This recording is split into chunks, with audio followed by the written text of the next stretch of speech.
Welcome in chat. What's up, guys? What's up, baby boys, baby girls, baby NBs? What's up, children? What's up, comrades? What's up, Tavarishi? What's up, drinking buddies? What's up, cousin? Let's go bowling. What's up? What's up? What's up? Welcome in, everyone. It is Wednesday, the first day of this week's stream.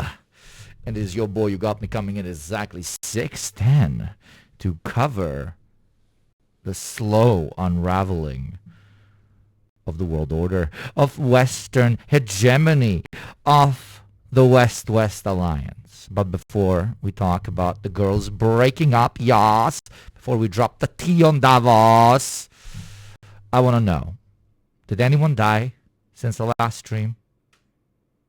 You got to tell me. Because as we always say here, there might not be a heaven or a hell, but if there is one or the other, it definitely has access to Twitch. Welcome in, guys. It is nice to see all of you, all the OGs in chat. From Comrade K to I Know Some Stuff to, of course, Kubashi, of course. Tech School Dropout. What is up, baby? What is up? Actual 1940s Mick out. What is happening with the microphone? Microphone sounds blown the fuck out. Really? That's strange. I haven't done anything to the mic. Really? Gain too high. No, it didn't fuck with the gain. Is this better? Is this better? Because the gain isn't going crazy in the thing. Wait, let me listen back to myself. What the fuck? Seriously? Yeah, that's great. That's fantastic. Is my microphone dead? That's great. That's fantastic. Is my microphone dead? That's great. That's fantastic. Is my microphone dead? That's great. That's fantastic. Is my microphone... I think my microphone's dead.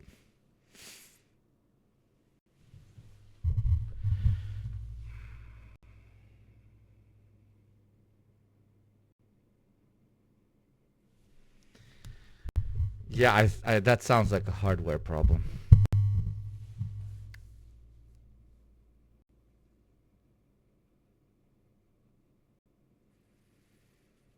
You can either have good camera or good audio. Yeah, the mic connections are fine. Everything's fine. Let me disconnect and then reconnect.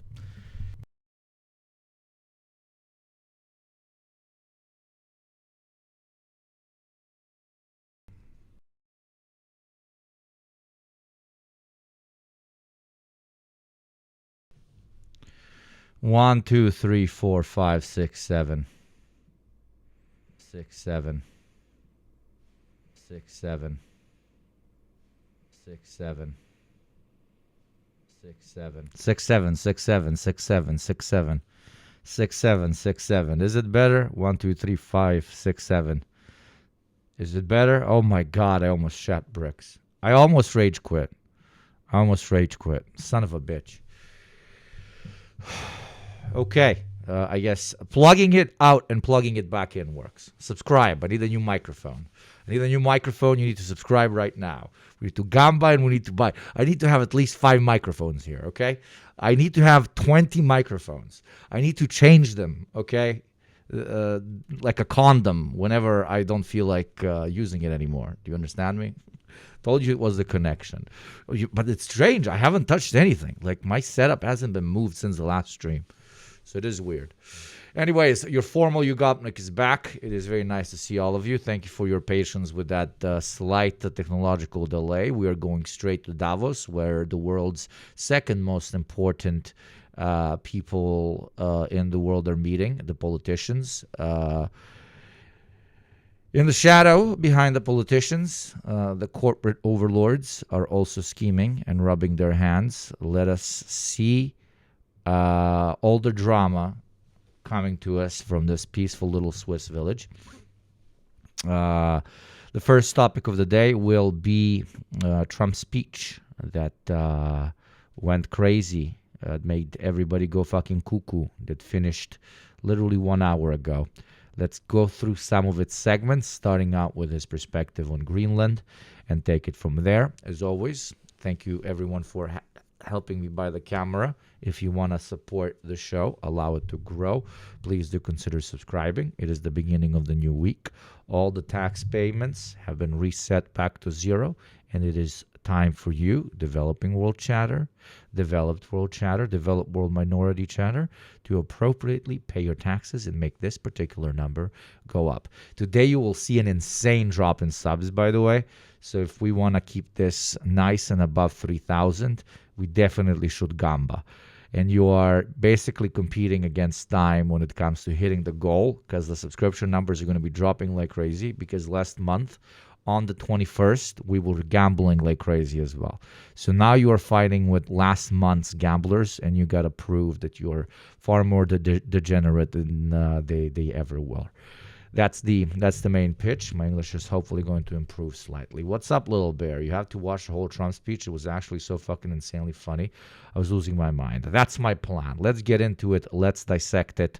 Let's see if I'm going to lose money, because I definitely didn't bet on him invading Greenland. Okay, let's go. Welcome in, everyone. And to address so many respected business leaders, so many friends. And I have a shitty mic, huh? I have a shitty mic. I have a shitty mic that breaks down. Few enemies. Listen to this. This isn't my microphone. And all of the distinguished guests. It's a who's who, I will say that. I've come to this year's World Economic Forum with truly phenomenal news from America. Yesterday marked the one-year anniversary of my... Actually, before we watch this, the speech, I really want to jump quickly through what I consider to be insane news. Seriously, no voice, no sound. Seriously, no sound. We have to fix prosperity in democracies. Okay, Trump leaked texts. Trump leaked the presidential Discord server. I mean, it doesn't make sense to have tariffs and be divided, and even to threaten now with additional tariffs. We can use the crazy things is that we can be put in a situation to use the anti-coercion mechanism for the very first time vis-à-vis the US if they put additional tariffs. Can you imagine that? This is crazy. World leaders assembling right now in Davos, Switzerland for the annual World Economic Forum. President Trump arrives there tomorrow, facing European allies deeply perplexed and very worried by his escalating threats to take over Greenland. This morning on social media, he posted this AI-generated image of him planting the U.S. flag in Greenland with a sign declaring it a U.S. territory established this year. Overnight, the president added his own baffling twist by leaking this private message from the French president, Emmanuel Macron. And I'm quoting now. Okay, so the leak is insane, but what we can see in the leak is even crazier. From President Macron to President Trump. My friend, we are totally in line on Syria. Hey, my friend, the way we're cutting up the planet is completely based when we do it in Syria. It's going to be completely based when we do it in Iran. My friend, we are totally in line. I do not understand what you're doing on Greenland. Fuck the French. Fuck the French. Fuck the French. And say it one more time with me. Fuck the French. Imperial American lapdogs that love frying U.S. smegma on their premium stainless steel pans every morning before they put it on that crusty ass overrated baguette and proceed to lube each other up.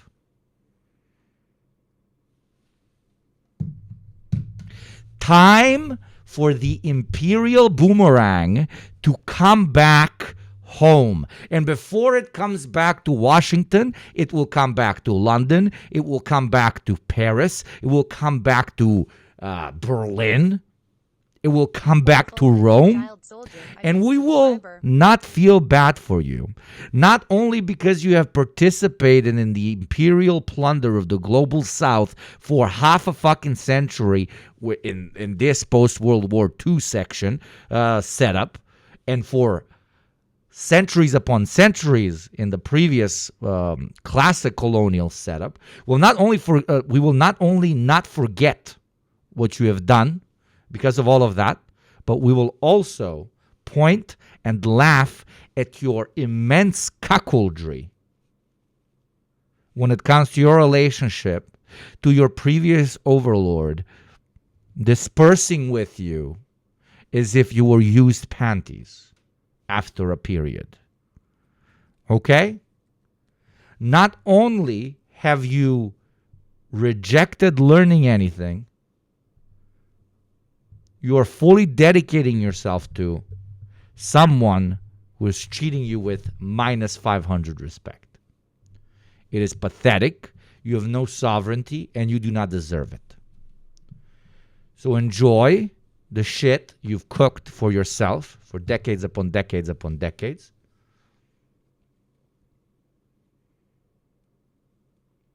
And continue doing what you do best. Lying to yourself that you are a factor as you work for your American overlords. Pathetic, slimy, weak cuckolds. Eurocucks.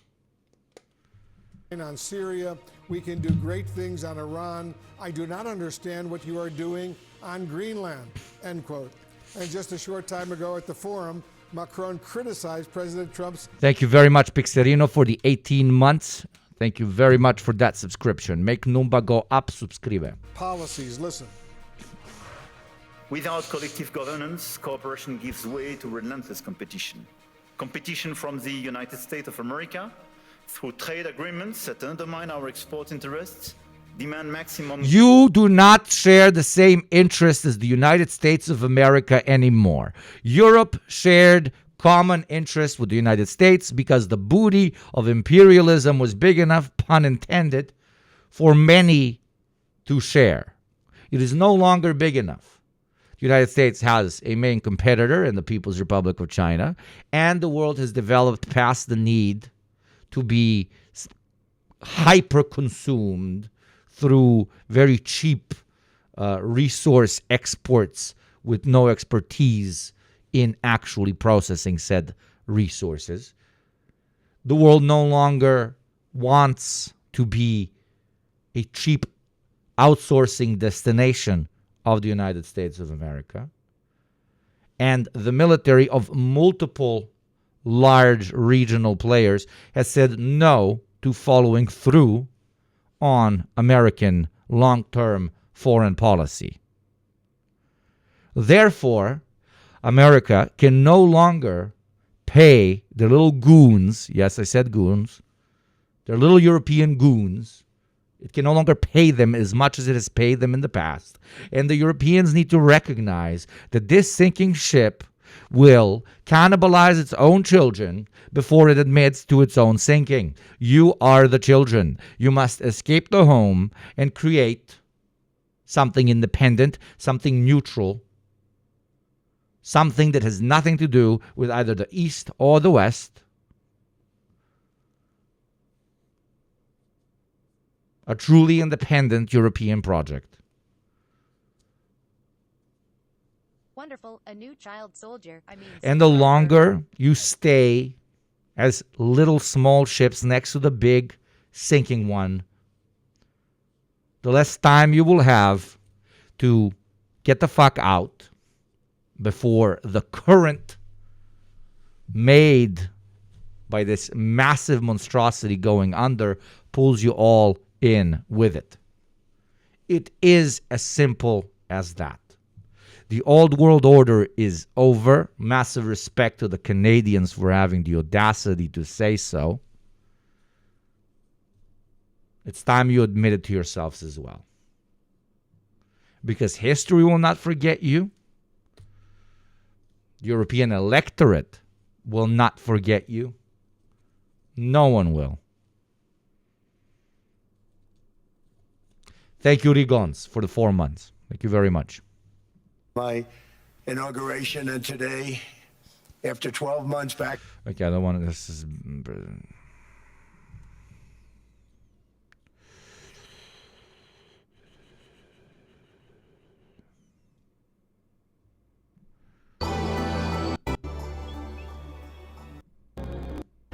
It's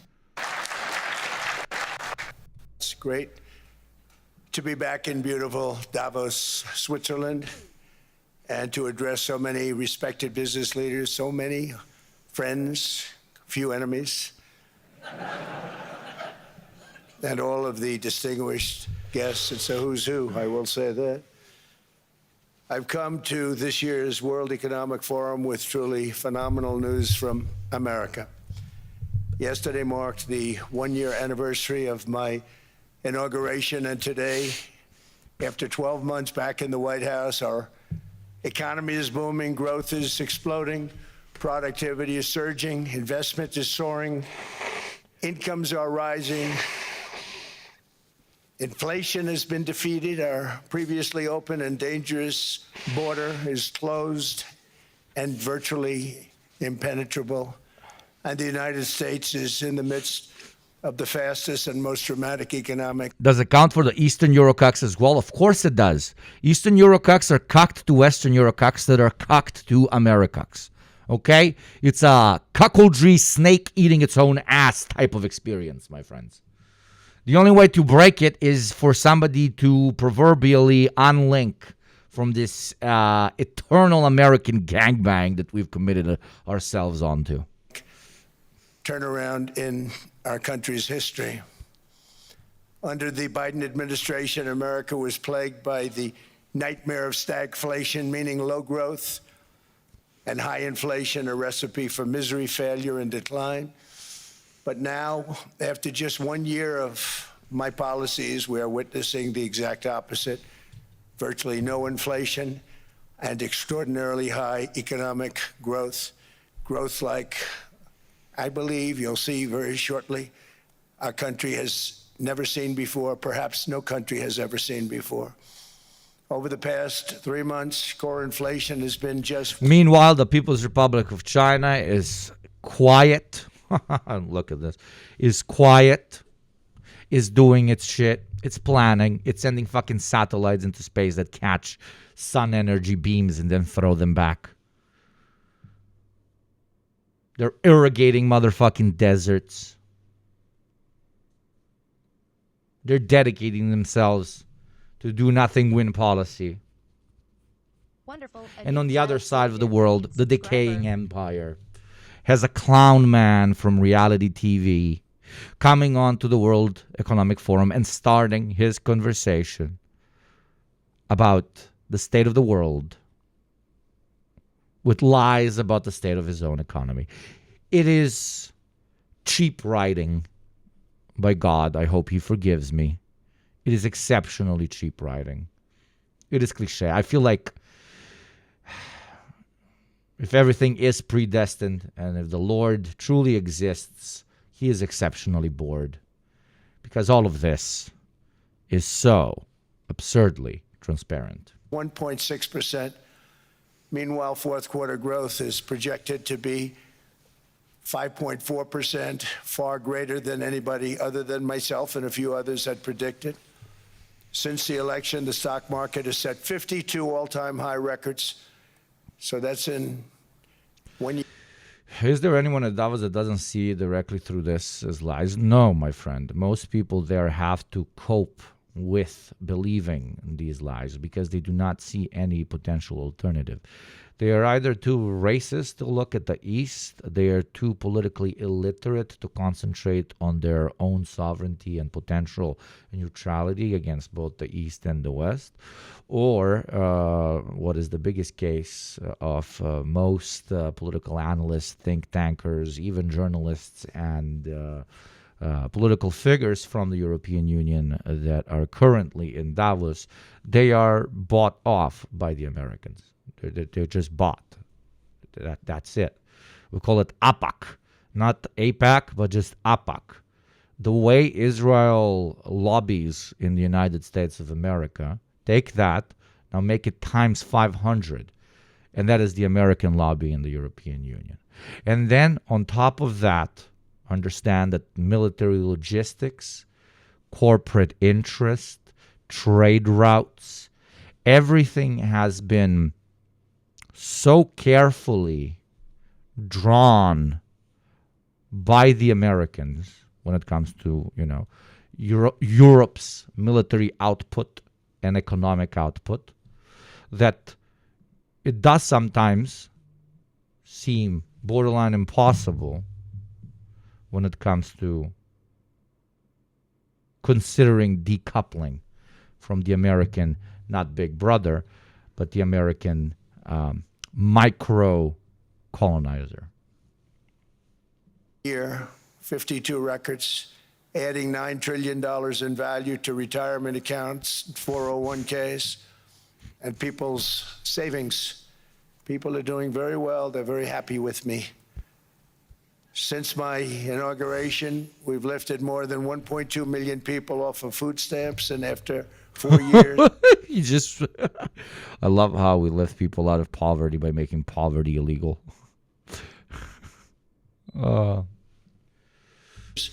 in which Biden secured less than $1 trillion of new investment in our country. Think of that, $1 trillion, substantially less than that. In 4 years, we've secured commitments for a record-breaking $18 trillion, and we think when the final numbers come out, they'll be closer to $20 trillion of investment. We are hitting, speaking of investment, we are hitting minute 30. Remember to subscribe for the show, support the show, 100% ad-free, 100% sponsor-free, and fully funded by taxes. So oil me up, pay your taxes. Westerners in chat, you know what time it is before your entire economies crumble. You must spend that big dollar. I can do much more with it than it just sitting in your bank account, slowly moving to zero as Danish nuclear missiles pierce the American sky and cleanse it of every single ounce of calorie. It's never been done by any country at any time. Yes, jokes aside, it is the beginning of the week, at least my streaming week. Pay your taxes, support the show, and let us hopefully gamba today. Today feels like a good day to gamba. Look, I'm even dressed to gamba. I'm dressed for the proverbial Twitch casino. Okay, we want to make those numbers go up. We want to spin that shit. Let's see if we can. Even close. Just over 1 year ago, under the radical left Democrats, we were a dead country. Now we are the hottest country anywhere in the world. In fact, the United States We're the hottest is country. on pace to grow at double the rate that was projected. Multipolarity on the horizon. It is, my friend. Honestly, sooner than I expected. We joked about JD Pawn Dawn, but it's not even JD Pawn Dawn. It's fucking accelerationist Dawn. Like, this isn't even doing JD Pawn shit, okay? This is like... This is him being a comrade, being like, I must, you have these fucking idiots that join the CIA or the FBI, especially like in the States, like minority idiots that join those organizations and say, I will change them from the inside type of fucking cuckold bullshit, right? Well, maybe Trump is that, but actually knows what he's doing.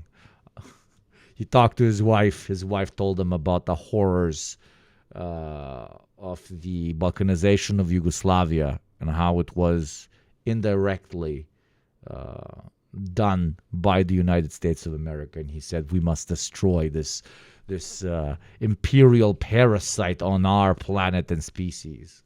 I will speed up the contradictions of imperial decline. Oh, yeah. Melania's the one that's actually in charge. I've been telling you. He's a sleeper agent. Did by the IMF just last April. And with my growth and tariff policies, it should be much higher. I really believe we can be much higher than that. And this is all great news, and it's great for all nations. The USA is the economic engine on the planet. And when America booms, the entire world booms. It's been the history.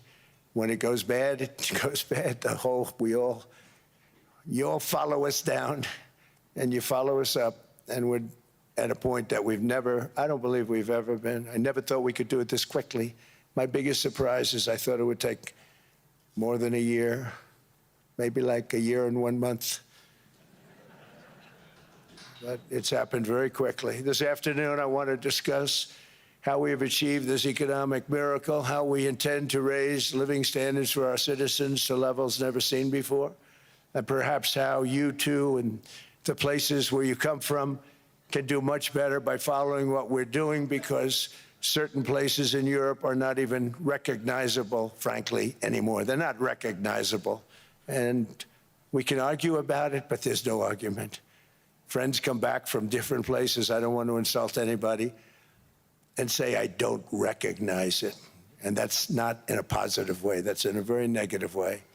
And I love Europe, and I want to see Europe go good, but it's not heading in the right direction. In recent decades, it became conventional wisdom in Washington and European capitals that the only way to grow a modern Western economy was through ever-increasing government spending, unchecked mass migration, and endless foreign imports.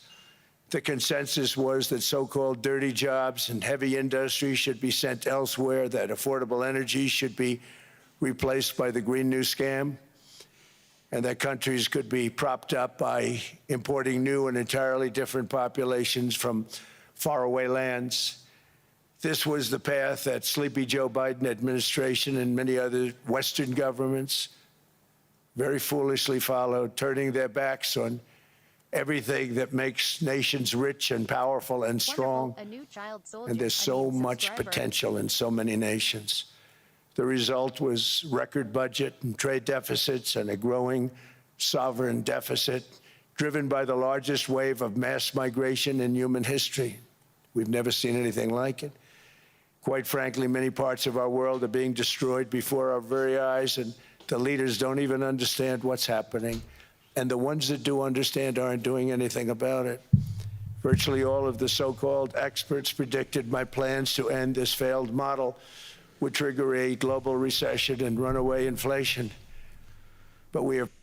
Thank you, Death in Box, if I missed you, and thank you, Trinrec, for the 11 months, my friend. proven them wrong. It's actually just the opposite. In 1 year, our agenda has produced a transformation like America has not seen in over 100 years. Instead of closing down energy plants, we're opening them up. Instead of building ineffective... Telling this, that imagine being a German here. Imagine being a German after the Americans basically forced them into abandoning their nuclear facilities and deindustrializing. Imagine being a German. Imagine believing that someone's your ally when they come tell you, yo, you should not have access to any motherfucking energy of your own, but you should buy it all from us. And then after you agree, they come and they tell you, actually, we want you to spend more money on weapons that you will buy from us.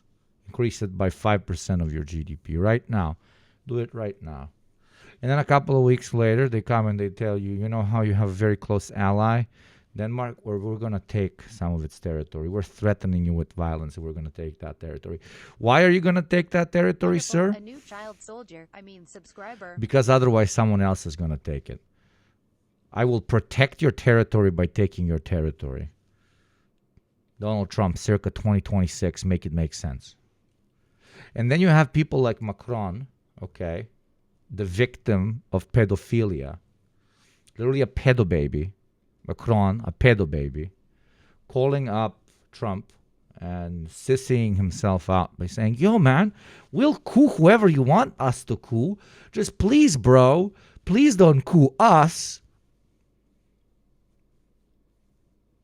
Wonderful, a new child soldier, subscriber. That is the state of the world you find yourselves in, chat. That is the state you find yourselves in. And your politicians have spines so small that they're taking it, and they're taking it, and they're taking it, and they're taking it, and they're taking it, and they're taking it. Do something about it. Do something about this hype train as well. Make it, and make it very engorged. Make it very large. Make it very beautiful. Okay? Want some veins on that train. Thank you, Red Bassist. Red Bassist? Red Bassist? Are you a racist or a bassist? Are you a racist or a bassist? Thank you for the gifting. And thank you, Drew Stu, baby. What's up? You all should get Supple from Soviet Georgia podcast on the program. We should. Yeah. I need to check that out. Germany froze after the U.S. bombed the Nord Stream pipeline, so Germany went all in on solar. Now Germany has gone from 15 years behind the Paris climate goals to 10 years ahead of schedule. Yeah, I guess that's one positive. But they didn't do it intentionally.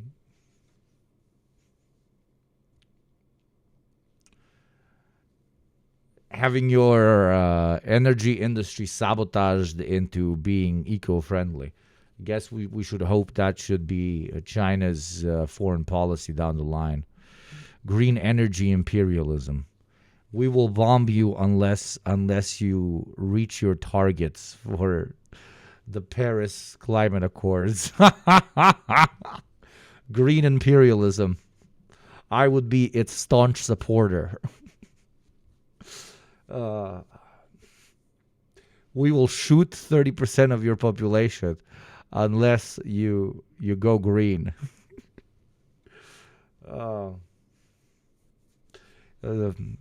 Eco-fascism, but woke as fuck. Install the solar panels or else. Hype train is on. Let's make that motherfucking thing true. Okay? True, motherfucking true. Now is your time. No joke. Now is your time because we might not be able to hit the Gamba goal if we don't do it now. Last week, we hit a level 24 on a hype train. We hit level 24 on a hype train. But how the mighty fall, you know? You go from level 24 one day, on the next day, you're down to a 2. And if we hit level 6, I'm going to turn this into a drinking stream because I plan on recording the program later. And after that, I'm going to go out. That's why I'm dressed relatively formally. So to your health. Where am I going to go? A fucking idiot decided to have a birthday on a Wednesday. And I was supposed to go in an hour and a half, but I'm not going to because I will spend my time with you and then I will go and do the recording as well. It's not my fault that he decided to do a fucking birthday on a Wednesday. So I'll just show up at the birthday around 10:30 or something. Of money-losing windmills. Thank you, Debo. We're taking them down and not approving any. Instead of empowering bureaucrats, we're firing them. And they're going out and getting jobs in the private sector for 2 and 3 times what they were making in government. So they started. Oh, wow, that's a new one. I love this one. We helped them by firing them. We helped them by firing them. Also, he's admitting that the government gives very low wages to people who are servants of the state. Thank you, Comrade Trump. Thank you very much. Cynical Chris, what's up, baby? Thank you very much, Chris. Of hating me when we fired them, and now they love me. Instead of raising taxes. You just know somebody told him this. You just know somebody told him this. Sir, you shouldn't feel bad for firing millions upon millions of people. They're actually thanking you. Don't you know that they're thanking you? I heard many people are saying these things. They are saying you are great for firing them. Most are grateful to you. We've done surveys. I've talked to a guy. He was like, I love it. Level 2 hype train, save that shit. Come on. Taxes are domestic. Or don't. Do your thing. I'm never begging. Producers, we're lowering them and raising tariffs on foreign nations to pay for the damage We expanded netto, Jack. that they've caused. In 12 months, we have removed over 270,000 bureaucrats. Oh, the OG Oiler, the young executive, Sean Shank, saving that hype train. Thank you, baby. Thank you for the first taxes of the day, developing world taxes. Thank you very much, Sean Shank. From the federal payrolls, the largest single-year reduction in government employment since the end of World War II. Nobody thought that was coming, but we had no choice. To make a country great, you can't have all federal jobs. We've cut federal spending. Oh, it's definitely not, a canary in the coal mine or whatever. It's you going against your allies is definitely not a red flag of a decaying empire. You doing coups whenever you feel like it is definitely not a sign of a decaying empire. You admitting that you don't have enough money for your state apparatus, so you're firing millions of people, is definitely not a sign of a decaying empire. You cutting U.S. aid while, pretty much moving all the funds necessary for clandestine operations into another fund, but cutting everything that actually gave some sort of relief to places in crisis is definitely not a red flag of a decaying empire. You you not being able to push neither your ally, the Ukrainians, or even though I would argue that Americans are not allies to the Ukrainians, but to each their own, and most Ukrainians that I talk to agree. You cannot convince your allies to stop a particular conflict. Neither can you convince who you want to see as an ally, the Russian Federation, to cease hostilities either. You are you pushed a live stream genocide without doing absolutely anything about it and lowering your status in the eyes of the developing world even more when it comes to what happened in Palestine. How many more red flags? How many more red flags? But sometimes we get green flags, like Polky. Thank you very much, Polky, for our first Western minority tax for the day. Do you want to be counted as a Westerner, Polky? I'll count you as a Westerner. First Western taxpayer. I guess not all of you are pieces of shit.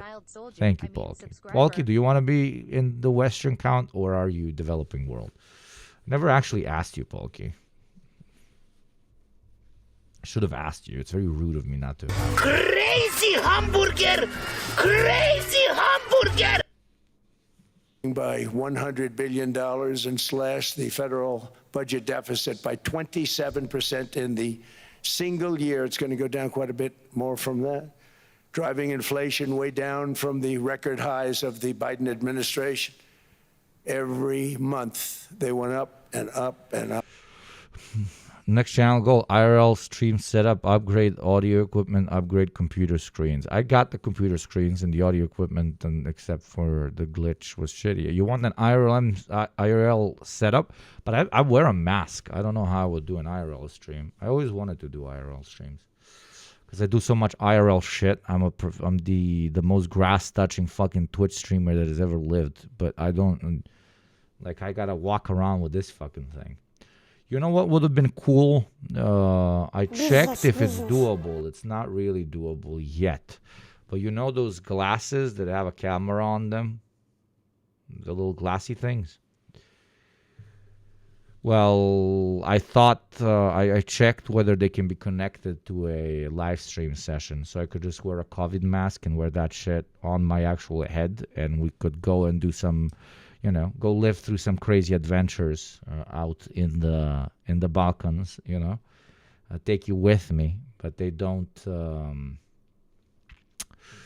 it can't sync with Twitch yet. It can only sync with Facebook. So unless you guys want to watch a Facebook IRL live stream.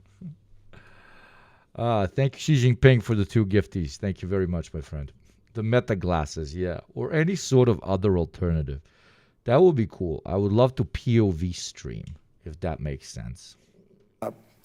I promise to cut 10 old regulations for every single new regulation, but instead I've cut actually till this point 129 regulations for every one new regulation approved. So every time they come in with a new regulation, we do at least 10, but so far it's averaging out to 129, if you can believe it. All the regulations. In July, we passed the largest tax cuts in American history, including no tax on tips, no tax on overtime, no tax on Social Security for our great seniors. In a normal country, this would get you shot.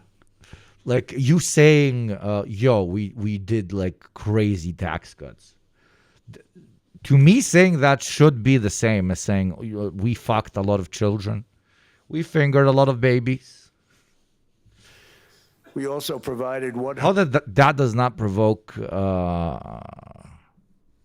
violent fervor in the hearts and minds of Yankistanians, of Burgerlandians, of the cholesterolians is mind-blowing. 100% expensing. That's the one they like. and bonus depreciation for all new equipment and capital investments to help companies. You can get a DJI action camera mounted on your head. Ufigi, did you see how much I struggled setting up this camera? By the way, Ufigi, everybody say thank you to Ufigi for helping me out with the cam. Very kind of you, Ufigi. You beautiful motherfucker. But now we need a different. You gotta think of a wider scope for me, Ufigi. I need a wider scope, dude. Expand and shift production to America. Scope? Is it a scope? It's a. I'm very English language today, dude. What's up, Adrian?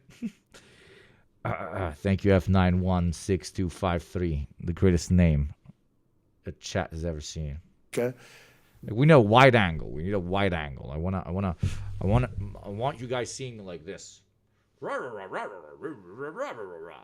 I want to be like that. This is too zoomed in. Scope means aspect ratio in film. Ufigi, shut the fuck up. You know how much I love you, but how about you shut the fuck up? You know exactly what I'm asking you, you nerdy little piece of shit. Okay? I am asking you about a different thingy, the thingy that you put on the camera so that it's wider, okay? So that it's wider.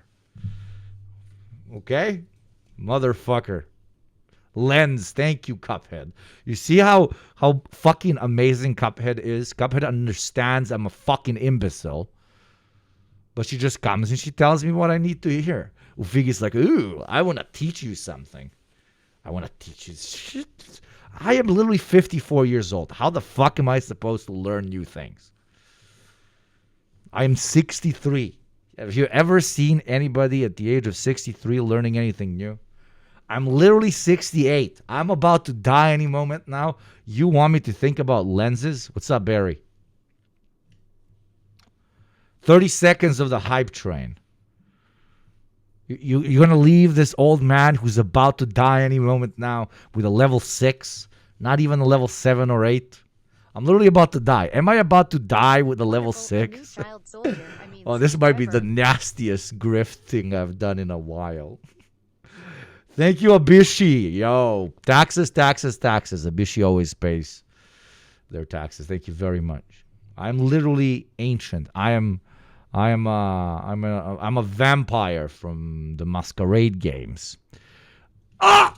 I have died! Ah! I have died with a level 6! No! I have died before the collapse of the Western world hegemony! No! With a level 6! Oh, this is what I will be known for.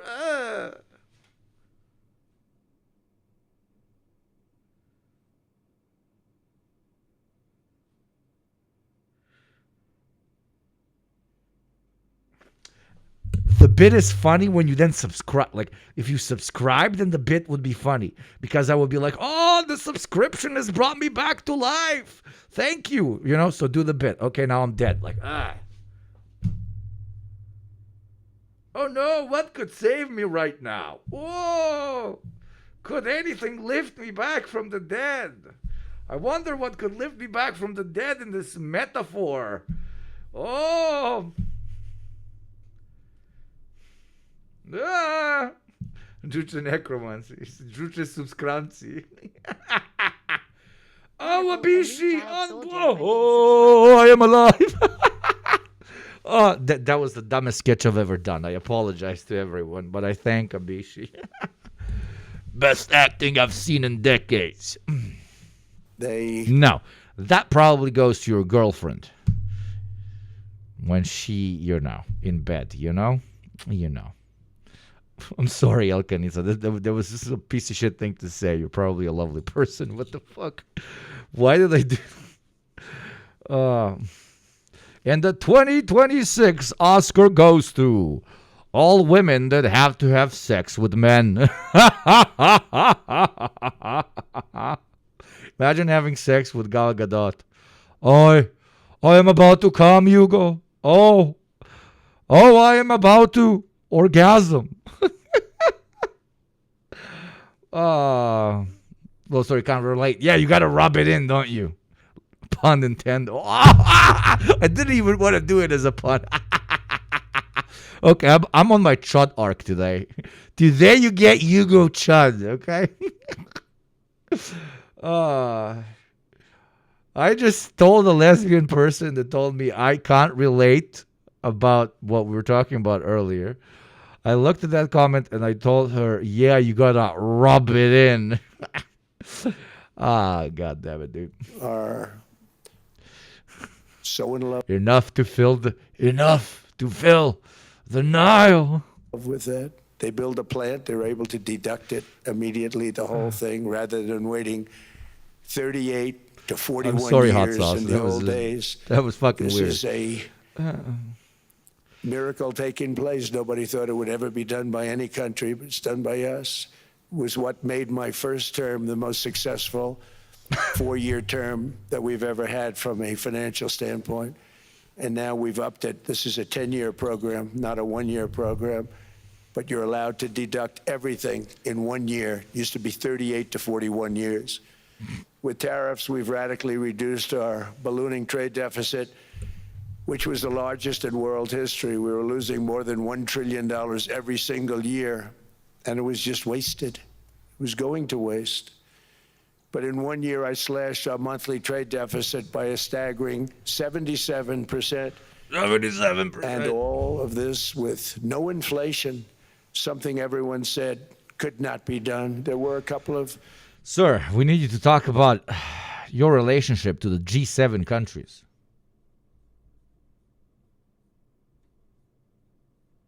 No.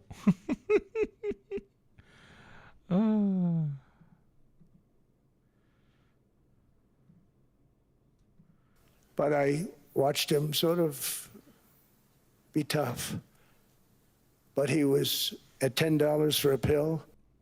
President Trump standing before the world and putting it on notice. He's not backing off at all in terms of his ambition to take control of Greenland, but says it will be through negotiation. And just minutes ago, he wrapped up his much-anticipated speech at the World Economic Forum. He delivered his clearest statement Fuck, I just lost $200. yet that he will not use military force to seize the Danish territory, but reiterated his desire. No, there's still a chance, right? There's still hope. I should long game my bet, right? To take over Greenland. He also slammed the NATO military. Yeah, hope that Denmark gets invaded. Alliance and American allies, calling his demand for Greenland a, quote, small ask. We never ask for anything. He always does the opposite of what he says. Yeah, very good point. And we never get... Donald, you have to invade Greenland because I've put $200 on this, Donald. Okay, you cannot embarrass me like this in front of myself. anything. We probably won't get anything unless I decide to use excessive strength and force where we would be, frankly, unstoppable. But I won't do that. Okay? Now everyone's saying, oh, good. That's probably the biggest statement I made because people thought I would use force. I don't have to use force. I don't want to use force. I won't use force. All the United States is asking. Oh, there is still hope. The terminology he is using here. Overwhelming force. That does not mean that he cannot do a quick in and out the way he did in Caracas. Okay? There is still hope. There is still hope for mass murder and many casualties and death and destruction and me winning my $200 back. Asking for is a place called Greenland. I'm being ironic. I didn't fucking bet on Greenland, but on Greenland getting invaded. But I did bet with you, chat. Low key, my prediction is that he will do some sort of intervention. I genuinely believe it because they have to push it. They have to. My analysis on why is they have to push the envelope. They gotta see what the Europeans can take. Because long term they have to cannibalize the Europeans, right? So now the testing period began with the increase your NATO spending by 5%. A new child soldier, or we will fuck you up. subscriber. And then it intensified with the tariffs. Most European countries completely ate shit and liked it when it comes to the tariffs. All of them except Spain ate shit and liked it when it comes to the NATO increase. You know, they gave him a finger, then they gave him a second finger. Now he's asking for the third finger, Greenland. Okay? He's going to see, thank you, Barry, my friend. He's going to see whether they just give him the finger or he has to take the finger. And if he has to take the finger, well, that's a completely different, not a completely different, that's a similar but different test that he will run on what he considers useful fools of empire at this point. There's no need, like, why would you ever, like, proactively reject alliances? You don't do that. Especially when you consider them your own serfs, you know? You milk them for as long as you can. Thank you, Dark Vader, for the Prime. That's a great name, man. I can't believe you secured that name, dude. We're covering all the angles of this very important developing story. CNN anchor and chief White House correspondent Caitlin Collins is on the scene for us in Davos. CNN international diplomatic editor Nick Robertson is in Greenland. Caitlin, let me start with you. The president spoke for more than an hour, and now he's been answering some questions. You know they fuck like crazy in Davos, probably, right? Especially with the journalists, dude. Those rooms must smell fucking insane, dude. The journos, the NGO people, the corporate heads. There's some they do shrooms and LSD, and they like just lick each other, like just fucking lick the shit out of each other. What stood out to you from the speech, and what is he going to do next? Imagine the after party, goddamn, dude. Well, Wolf, and I'm standing. Fucking Macron on like 2 grams of coke, talking to the Prime Minister of England. Bro, I can't believe he fucking posted the texts, bro. Do a line, bro. You're gonna relax. No, I am kid starver, not coke haver. Prime time to be a sex worker, right? Imagine the NDAs. Right outside the room where the president just spoke. These guests that are coming out behind me are people who were just listening to the president's speech here at Davos as he was addressing those at the Congress Center. So we'll see if there's anyone notable inside this group that is coming out to get their reaction to what they made of what President Trump had to say. But I think he kind of set the tone, Wolf, as soon as he got on stage, where he greeted not only his friends, but his enemies, and then moments later cut to the heart of something that has roiled this entire conference here in Davos, which were the president's comments yesterday when it came to Greenland. The president said today that he wants to immediately start negotiations to seek the U.S. acquisition of Greenland, but he also made his clearest statements yet, Wolf, saying that the United States, he does not plan to take Greenland using military force to do so. Now, of course, that is something that's been raised. The president was saying that if the United States wanted to, they could, and he also invoked the relationship. He said that they will not invade, but he did not say that they will not do military action. That is how I read what he said. Between Denmark and the United States in the 1940s, amid World War II. It's a similar thing that Putin does all the time. He's like, we are just doing a special military operation. If we actually went to war in Ukraine, we would eat you alive, you know, blah, blah, blah. When the United States was putting bases on Greenland as Denmark was occupied by the Nazis. And the president was basically citing that as a reason why he believes the United States has rights to Greenland, as he was making the case for why the United States should have it. I'll tell you, Wolf, there was a little bit of laughter in the room at some point as the president's remarks first got underway. That all changed, though, after he started to delve into the Greenland territory. Then he also ripped NATO and said that the United States has only used NATO to protect European countries from the Soviet Union, now from Russia. He also was highly critical of one of the United States' top allies, Canada, criticizing the Prime Minister, Mark Carney, for his speech that he gave, basically saying that they need to make themselves independent from the United States. He said that Canada only has its lives because of the United States. And so, obviously, a lot of loaded remarks there from President Trump as he was addressing these world leaders who were gathered here and a lot of the policymakers who were here, and the president naming some of them specifically there, Wolf. Yeah, I've heard a lot of speeches from American presidents at this World Economic Forum in Davos. I've never heard an American president specifically blast individual NATO allied leaders by name. Emmanuel Macron of France, for example, Mark Carney of Canada, among others. He really went off against them. And he also went off at NATO, saying NATO has never really done anything for the United States. The United States has always been treated unfairly by NATO. Imagine using the entire European continent, at least the western part of it, as a border zone against your enemies, where you do clandestine operations, terrorist attacks, complete manipulation of domestic democratic order. I'm talking throughout the entirety of the Cold War. The Americans made Europe into its potential first front of nuclear annihilation in the worst case scenario, or in the best case scenario, the new front on which boots on the ground might actually have to fight the Soviets. Half a century of Europeans accepting this particular deal, that they will put their bodies on the line to defeat this evil communist enemy, that they will assassinate, imprison, kill, torture, and SA their own communists and socialists domestically, that they will embrace the American style of Red Scare domestically in Europe.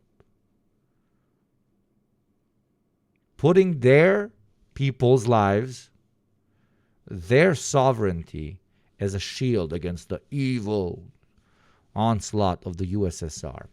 And then speed up 60, 70 years, and you're sitting there listening to the President of the United States say that Europe has done nothing for NATO, just vice versa. It's like a general telling grunts that just experienced heavy combat that they've never done anything for him, even though he sits on a white horse and just screams charge, and that pretty much constitutes the entirety of his military career.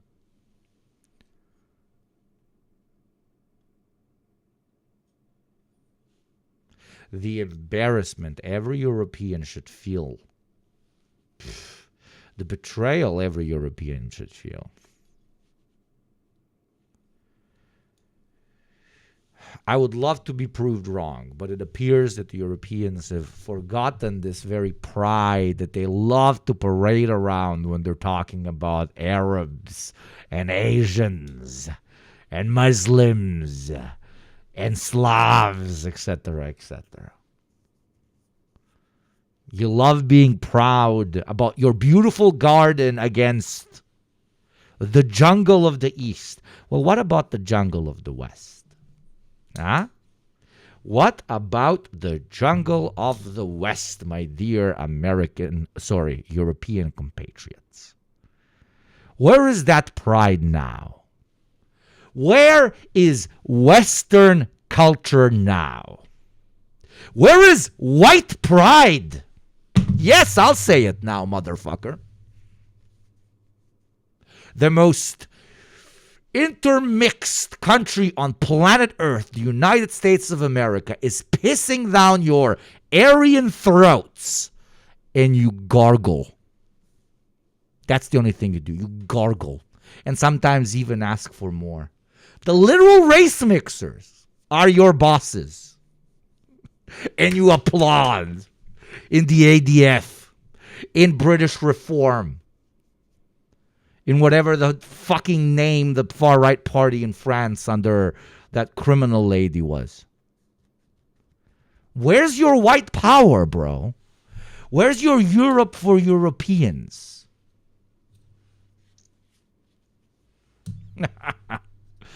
Europe for Europeans. You haven't had Europe for Europeans for 70 years.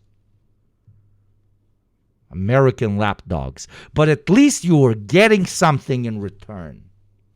So while we could criticize it on a moral basis, on an ethical basis, on an anti-imperialist basis, we saw it as a transactional relationship.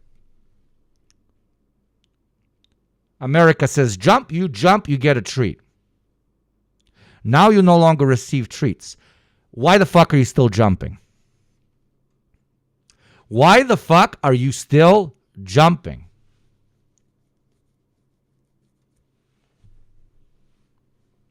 I don't know. Europe for Europeans.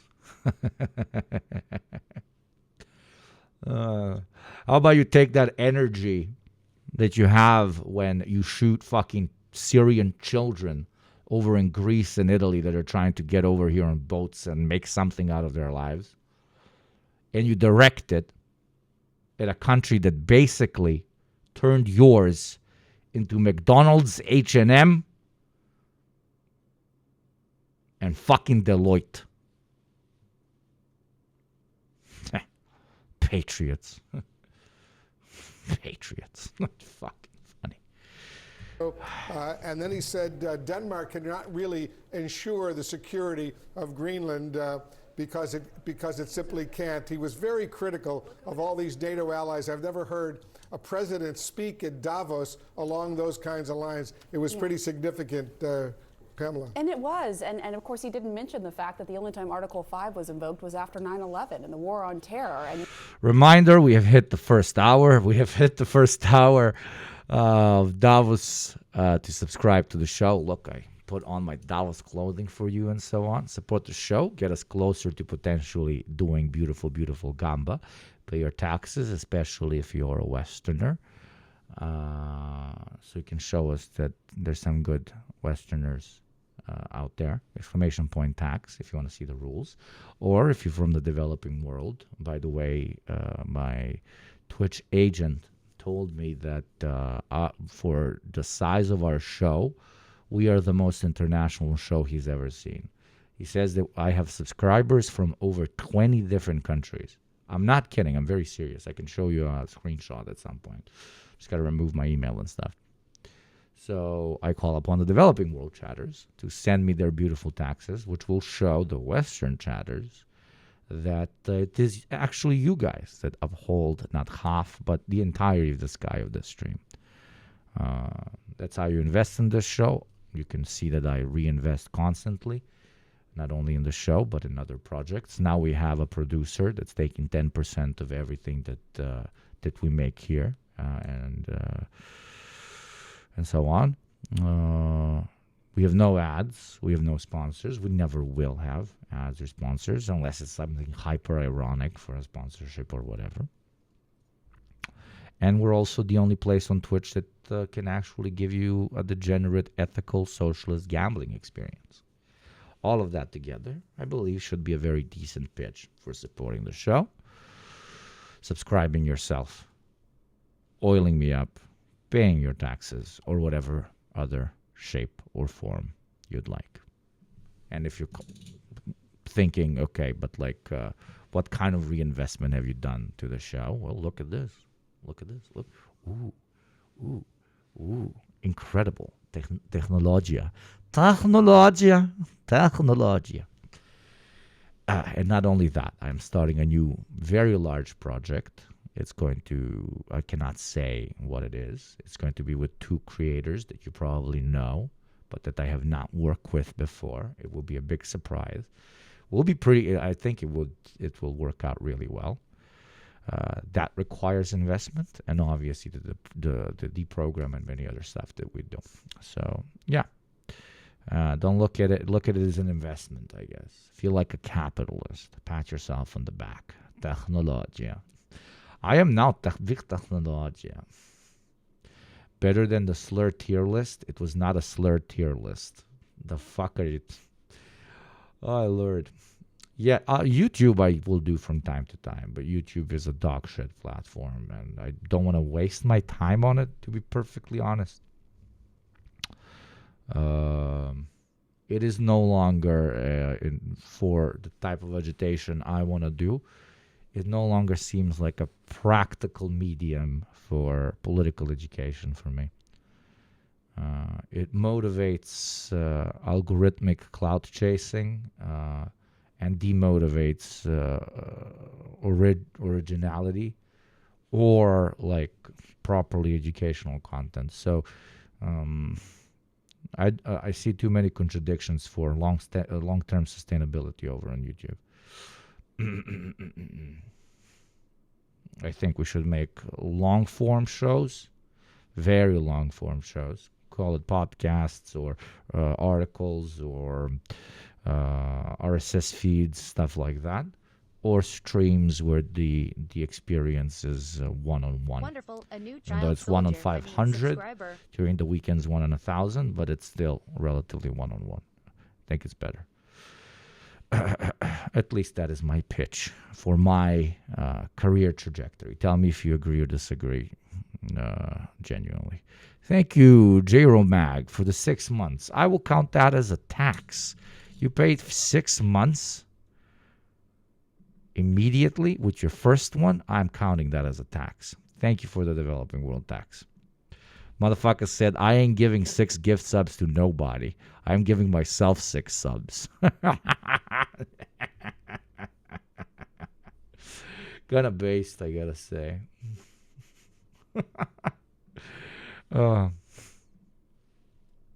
Oh shit, but it wasn't a Western tax. Oh, I'm so sorry. No, I can't count you as Western tax. Developing world tax. I can't use developing world tax. Westerners are required to give more. Anyways, let's continue. Many of these countries, including Denmark, sent Multi-month subs should always be taxes. Yeah, when they're 10.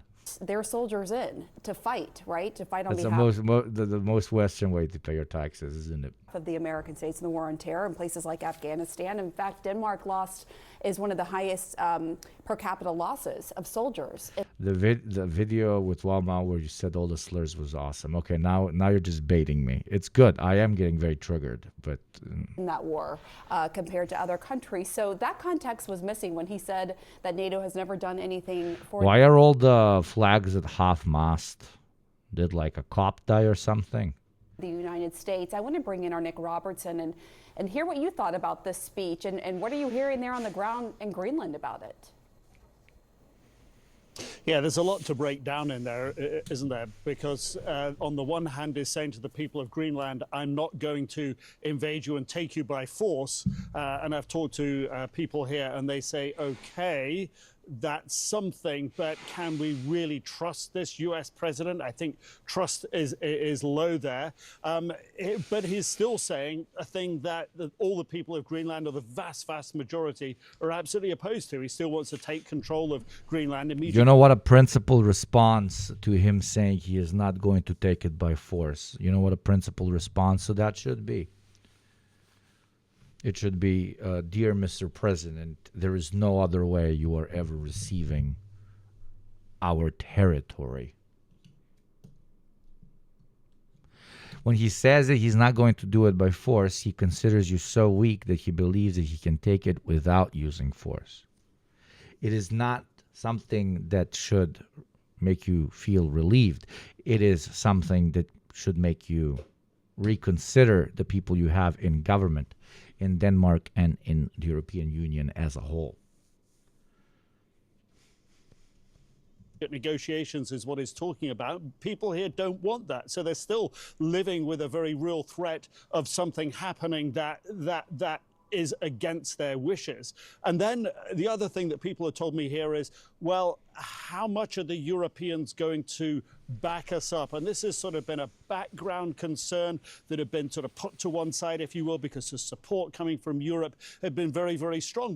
But people here have listened, as we all have, to the president berate Europe as a whole, that it's going backwards, that it can't be anything without the United States, essentially saying, Europe, you really are going to have to roll with me on this. Berating, as we've been saying, individual leaders, Emmanuel Macron. Macron, by the way, who has asked for NATO to step up its military training here around Greenland, involving the warship behind me here, as part of a signal and a show of how NATO can provide security around Greenland, that it doesn't have to be owned by President Trump to do that. So this really sort of gives people here in Greenland cause for concern, because their strongest allies are being berated and belittled by President Trump. And that says to them, well, are they going to stand up against that? And so All right, far, Nick, we hold on for a second. they will. President Trump is answering some questions from the news media there. I want to listen in. The news media.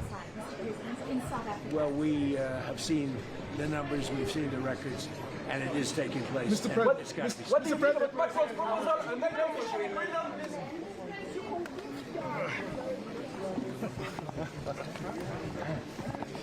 That's it. That's it.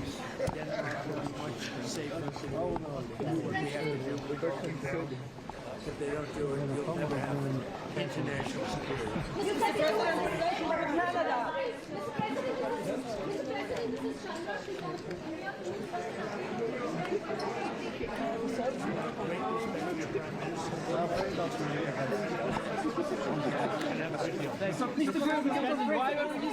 All right, so there you see the president. He's walking away. Think Air Force One made a U-turn so they can pick some McRibs before heading to Europe? Is that why the flags were at half-mast? McDonald's is 50% off or some shit? Is that how Americans signal it to each other? Away from where he was speaking for well more than an hour at this Davos Economic Forum in Switzerland. Now he's moving on. The columns we heard from her, Nick Boring. Robertson. Christian Amanpour is with us as well. Our chief Oh, my favorite fucking... Come on, old lady, let's go. anchor. Christian, what was the most notable thing that you heard? The Queen of in this Vanilla. speech by the president.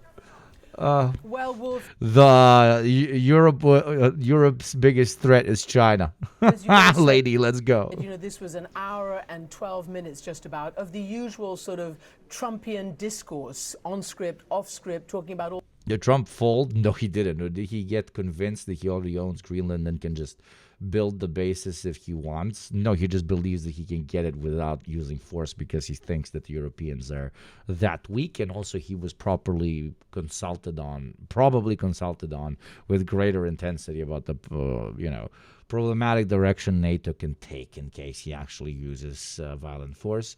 The bet there is long-term that... they will at some point use violent force against Europeans as well. The bet when it comes to Europe for the United States of America and, late stage empire decline is to balkanize it as much as possible. I'm not saying like cut Germany up in 20 countries or whatever, but destabilize the, federal part of the European Union and cut up the Europeans amongst those who will stand by the Americans no matter what, and those who will then form an alternative group. I'm talking this is going to be developing in the next 20 to 30 years. There is less booty of empire to be given out to all the Europeans, but certain European countries can be motivated to stay in this particular type of relationship because for a longer period of time than the others, they will be able to get some booty. Booty. Okay. Oh, it's always about the booty. But no joke. That is how I see it. That is why I unironically believe that the United States of America very actively invests financially. We like to call it APAC here, not APAC, but APAC, like the way Israel influences American politics.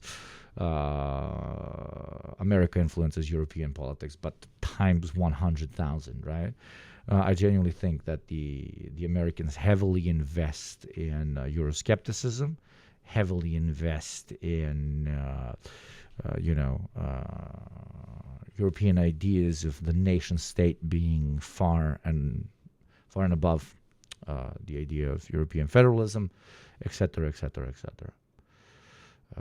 They want European federalism to be as dead as possible in the water, and then they want to segment European states between allies and no longer useful puppets that they will then cannibalize. They will cannibalize those who remain allies as well, but they will postpone the cannibalization down the line. This is This is necessary because this is unavoidable unless the United States of America somehow reestablishes itself as the only hegemon, and pretty much it would need to somehow move back the clock on the industrialization, economic development, sovereignty of like 90% of the developing world. Because when it comes to empire, I'm not talking domestic American economics, but obviously it's influenced by imperialism. The United States cannot extract as much value from the rest of the world, quite literally, because the rest of the world has thankfully developed to economic stages in which, sure, exploitation very much so happens, but it does not happen in an increasing fashion. There is no line go up on imperial exploitation because more and more countries are waking up to the fact that unless they actually process their own resources, unless they turn their own societies into consumer societies, not only societies in which labor is outsourced, etc., they lower the amount of money that can be siphoned out. This is a contradiction, okay? The contradiction of siphoning cash outside of these countries has led to a synthesis in which they developed slowly, not efficiently enough, but still developed to a point in which they cannot be conned at levels they were conned at before. And that would be normal, and that would be fine if we lived in a normal system. But America sustains itself on eternal growth, which it can no longer receive. So it will proceed to both privatize and commodify everything it has domestically. Okay. You will get, as we like to say, cyberpunk without any of the cool shit domestically. And when it comes to foreign policy, because it can no longer sustain itself on pieces of the developing world, it will need to go and feast somewhere else. And it will start feasting both inside of its own house, its ICE and so on, but also inside of the houses or apartment blocks, to be more European, of its former allies or current allies, because they, I guess, love being feasted on, the Europeans. You understand the relationship? It's simple at the end of the day. And this isn't even a Marxian analysis. This is like what you get taught in political science at school that I did. Obviously, intertwined with, imperialism coming back home. For example, realists in political theory don't really talk about that because it's all about fucking foreign policy, right? That, exists outside of the borders of the domestic Lebensraum. Oh, what's up, Freda? Yo, I didn't see you there, my baby. Everybody say hi to Freda. Everybody go and follow Freda right now. Freda's fucking insanely based over on YouTube, okay? One of the rare YouTubers I actually respect. And he also streams on here. Really, really fun gaming streams. Like, no joke. Really, really, really, really, really fun gaming streams. Can we get a shout out to Freda? Thank you very much. Everybody go follow. You will not have made a mistake, trust me. Yo, did you see Adam Toze had a panel at Davos with the U.S. Secretary of Commerce and looked like he wanted to shoot himself whenever the American guy was talking? No, please link. Do please have a link, King. Please link. Thank you. Or I can just, fucking search it. Let's hear this fucking lady. I love this lady so much. She's the American Europe understander. The American Europe understander has logged on.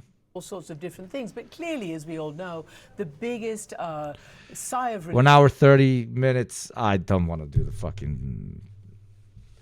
Subscribe. Ooh, it's great to subscribe. I would be grateful. I would be, no joke. Subscribe to the show. Reminder, no ads, stuff. Press button, pay taxes. Beef would have come after he made that statement that you've all read out, that I don't want to use force, I don't have to use force, I won't use force. So the immediate threat of a blue on blue, in my words, war in Europe, i.e. NATO against NATO over Greenland, appears to have been put aside for the moment by President Trump.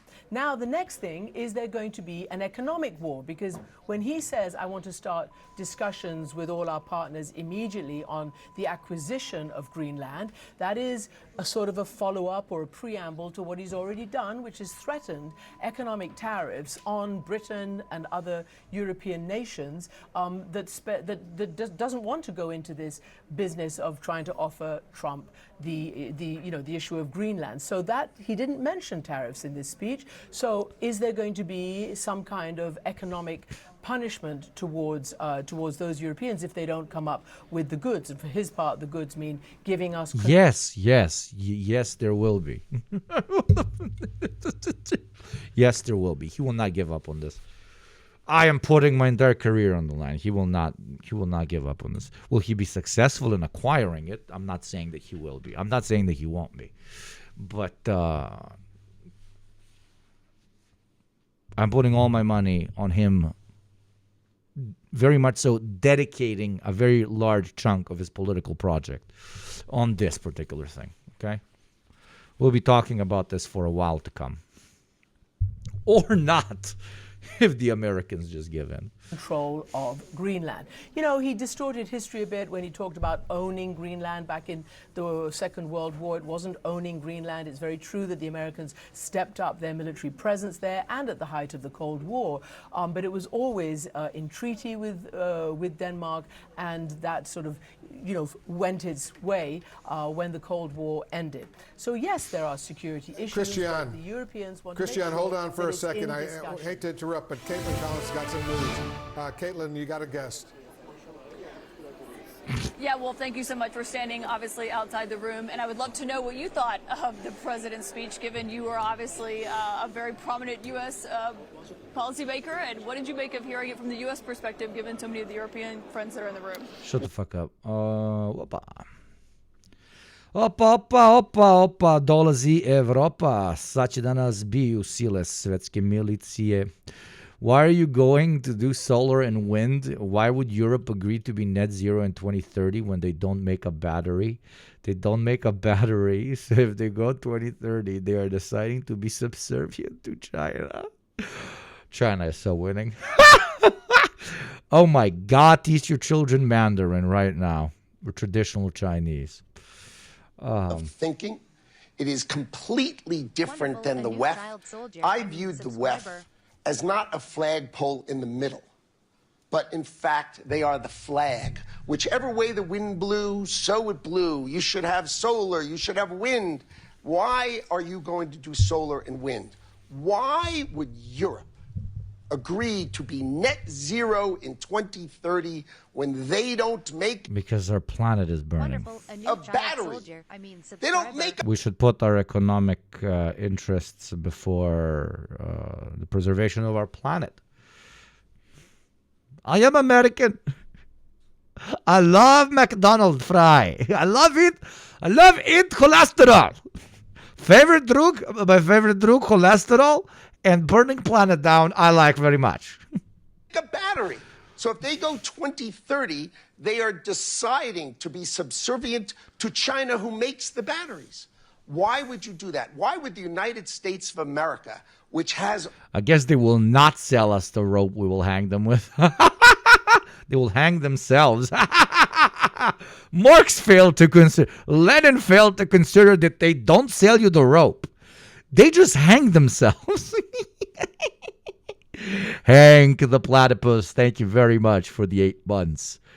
I view the VEF. Why the fuck is he pronouncing it like that? I have no idea. Is this guy Serbian or Bosnian or something? It's VEF. That's how we would say it. Oil and natural gas. Try to convert to all electricity. China does not have oil and natural gas.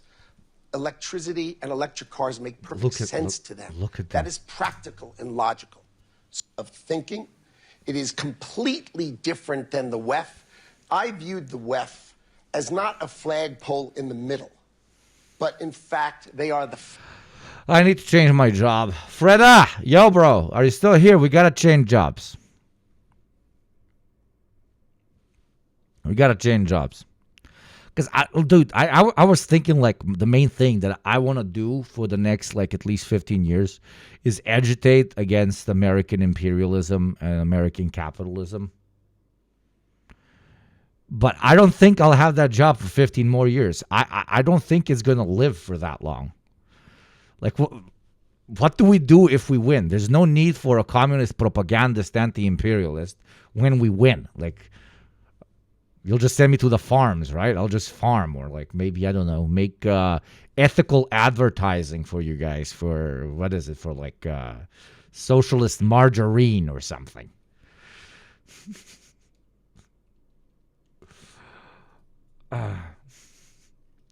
If we win, we will need even more propaganda. Oh, now you're just making me blush. Oh.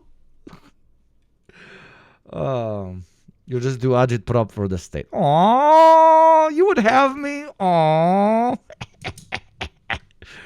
Oh, yeah, you pitch kumatine. But, like, what is my pitch going to be? No, then I'm going to hold, the Chinese accountable, and I'll be like, yo, Xi, 2050 is approaching. Where that socialism at, bro?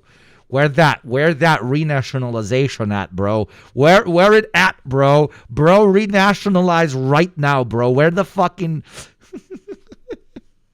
Bro, where the eternal murdering of every billionaire, bro? Well, I think it was a classic Trump performance. I would hate to be the fact checker that had to go Bye, Freda. The latest episode is shit. The previous two were good. through that speech. But I think there was one element of the speech that I would interpret as a positive. I think perhaps because of the stock market's reaction yesterday, he appeared to back down from his previous threat to use military force to acquire Greenland. And if I'm interpreting that correctly, I think that's This is not about the Baltic states because missiles can reach. This is not about the Baltic states because missiles can reach in 5-10 minutes every capital of Europe. This is, by the way, the war. Baltic states, by the way, about to find out how irrelevant they will become to the Europeans when the Europeans are not only looking eastwards when it comes to their perception of who the enemy is. Baltic states get to sit at the table with the Übermenschen, with the Aryans, only because the Übermenschen view them as kind of like meat shields against the Slavic hordes. That's it. That's it. I love Baltic people that think that, Germans or French people or British actually consider them equal footing Europeans. Sorry, I can't say it without laughing. Motherfucker from Lithuania thinks he's a fucking Aryan, dude. And Labour, of course.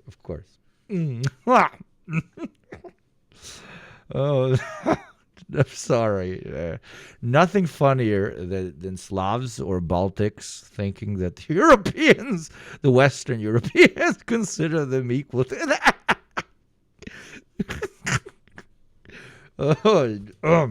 Oh, yes, fellow Europeans. I'm gonna fucking die. Hugo, stop making yourself laugh that much. Oh, yes, our Slavic brothers. Oh, yes, Lithuanians. Oh, I fucking love my Nordic, you fucking Lithuanians. My blood brothers. Oh, sorry, please. Apologies. A little banter there. Think of Mark Rutte too. So we are all affected because this time Putin wants to challenge the democracy, our rule of law, and all these good things you mentioned. And I think we have to be aware. And why I am talking that after the peace deal, Russia will stay aggressive. You can imagine they produce enormous amounts of guns, ammunition, equipment. And do you think they will leave those goods idle when the peace deal is over? I don't think so, because we know the origin of Russia, we know their ideas, messianism idea, first of all, and I think this is a matter of concern, big concern. And we are able to deal with that matter only together. So this is, for me, the heartbreaking to see the conflict between the United States and Europe, because I'm a strong believer in transatlantic bond. Yeah. My country is too. Yeah, heartbreaking indeed, and also dangerous. And Mr. De Wever, I wanted to ask you about that, because the Prime Minister Plenković said, look, in the end, we all know America's an ally, and this is still our view. But listening to you earlier, you said, talked about the prospect of us becoming unhappy slaves. Do you share that view that we can take it for granted that the US is an ally of Europe? This Belgium guy is really direct. I've seen some interviews, very direct. Very interesting. Unfortunately not. I would like to confirm that they are an ally, but then they have to behave like an ally. And if you talk about the Russian threat, it's not that great if the West is united, but we are not united, and Putin sees this. The economy of Russia is very weak. Their military threat is not very real unless we are divided. But it's exactly what he sees, that we are divided.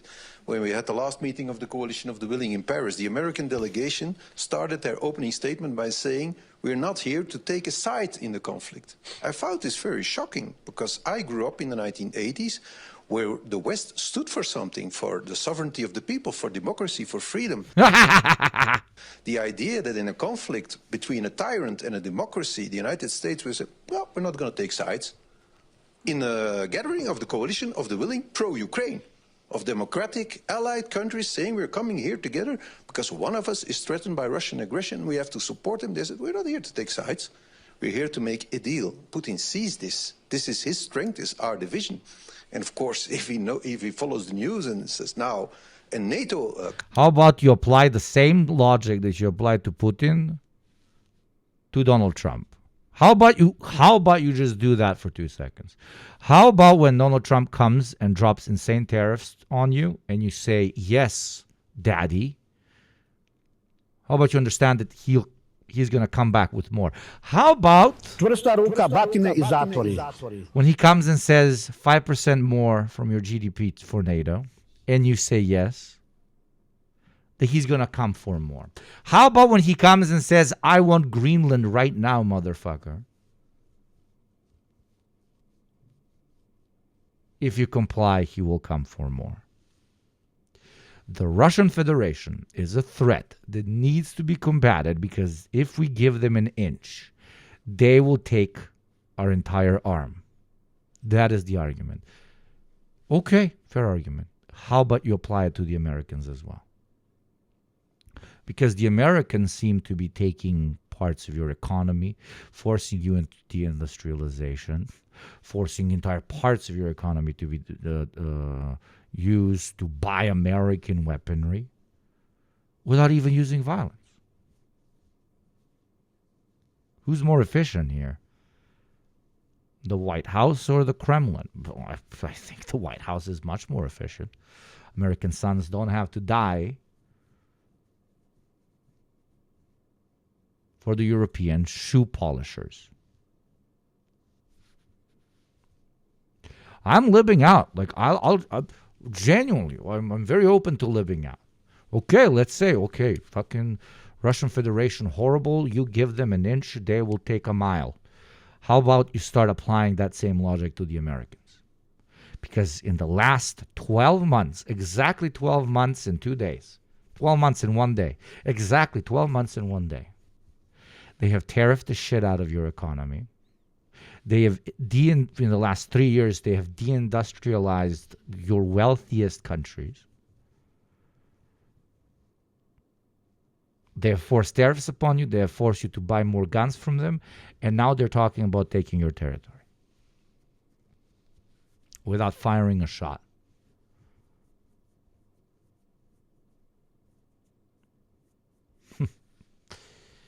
European patriots. Ay, ay, ay, ay, ay.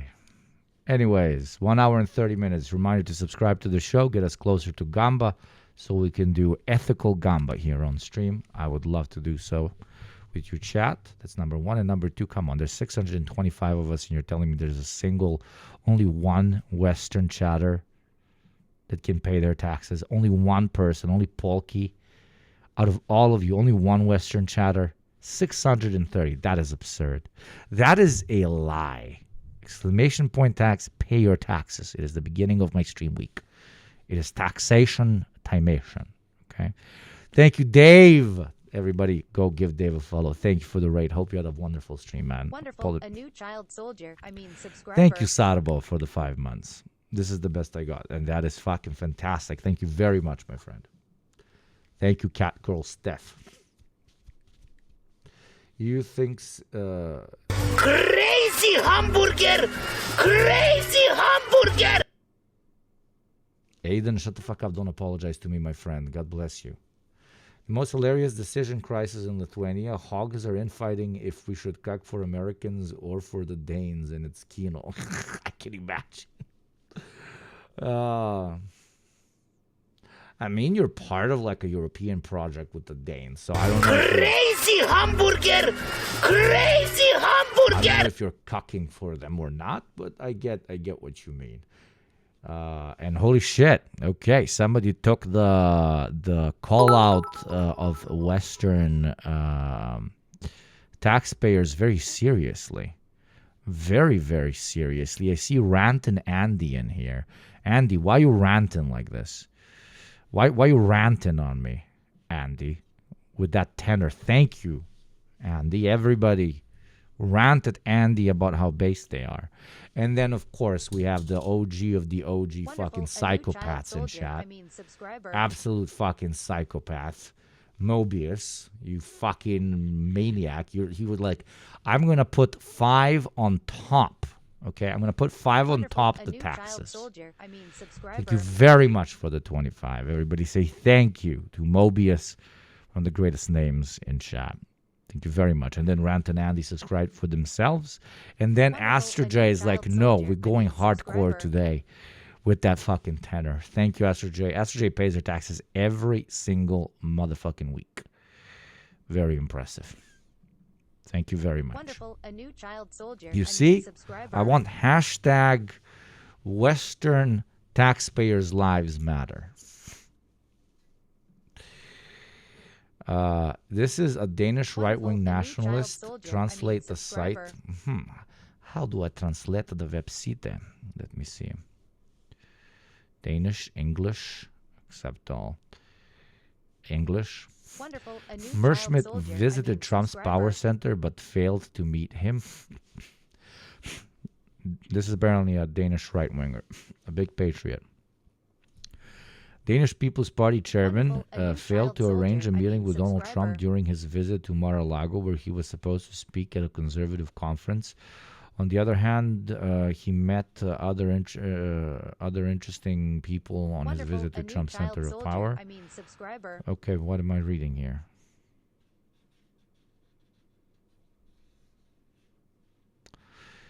Danish People's Party guy was the first speaker at the Jerusalem Prayer Breakfast conference in Mar-a-Lago on Tuesday, and the message was that it's not just the U.S. that needs to be great again. We also need to make the West great again, referring to Trump's slogan, Make America Great Again. Okay. Yeah. Motherfucker went to the States to say, sir, if you elect me into government, I will deliver Greenland to you. Right-wingers, the greatest patriots to ever live, right? Put it back, thief. What the fuck? Pakistan, number 1. I like Pakistan very much. It is good, beautiful country. It is always better than India. I prefer Pakistan to Indiastan. Oh my God, he went. You are a right-winger.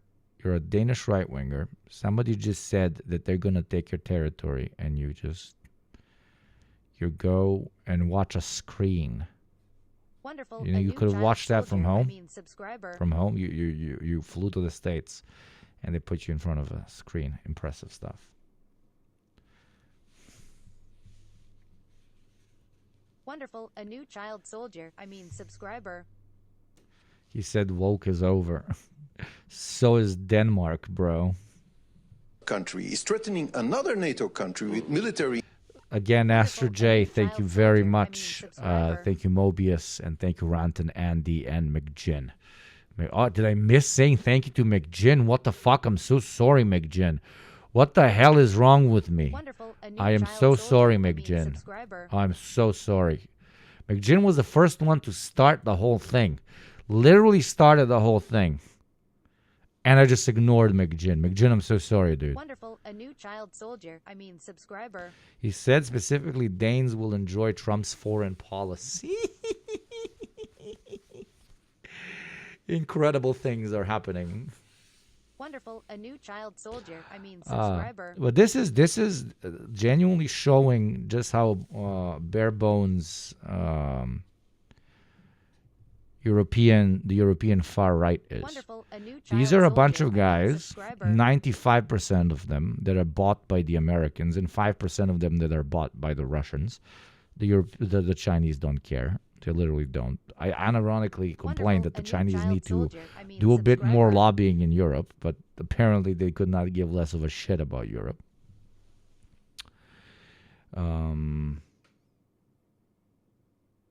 Wonderful, a new What was I saying? soldier, Most right-wing parties are just, just work for the White House's interests, and now it's about the show.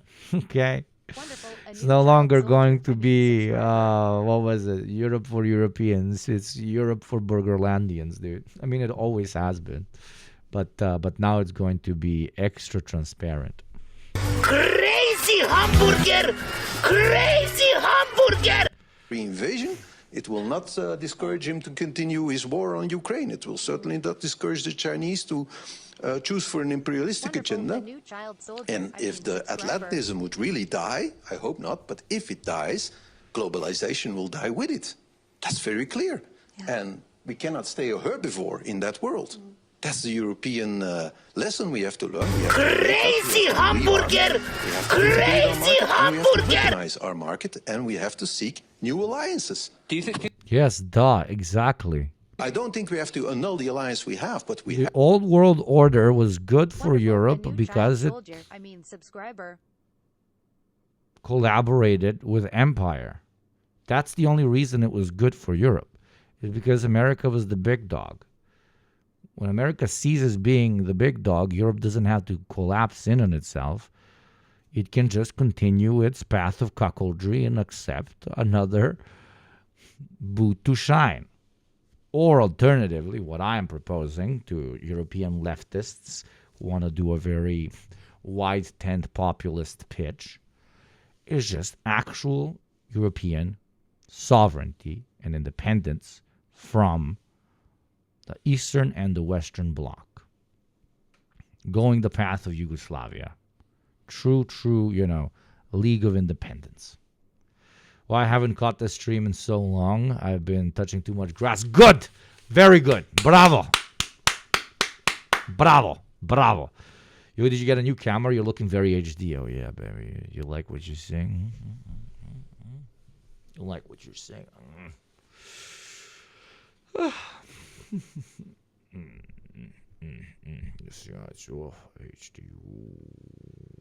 Sorry, I just can't get over it. It's so good. I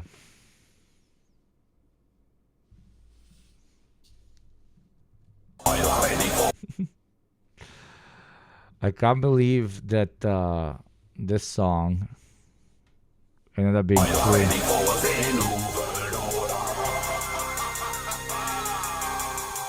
Like this was made so many years ago. Wasn't it made like at least 5 years ago? And now in Davos they're actually talking about the New World Order.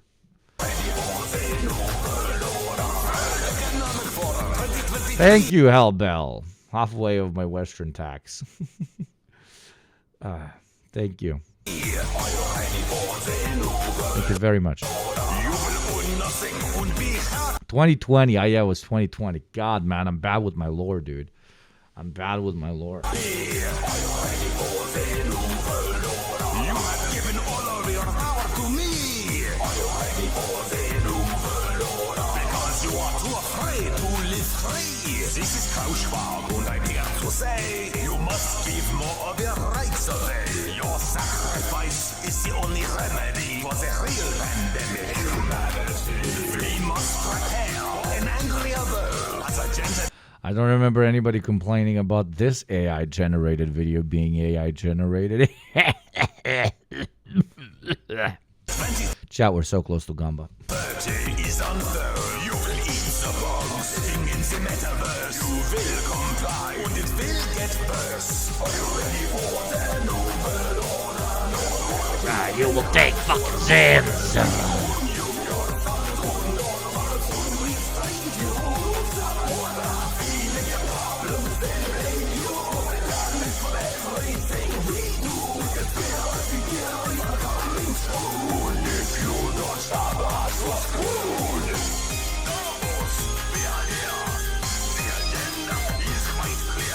And it's hilarious that whoever made this probably voted for Trump. That's doing, who is doing everything that this fictional character is singing about here. Okay, fictional character representing a real person. But you get my point.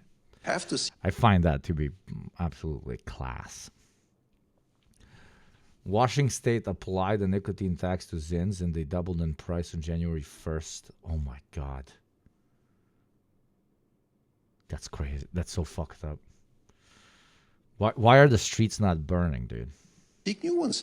Mercosur was very useful. I have to do it. Do we have to tilt towards China a bit? We have to continue engaging China. China is always a mystery.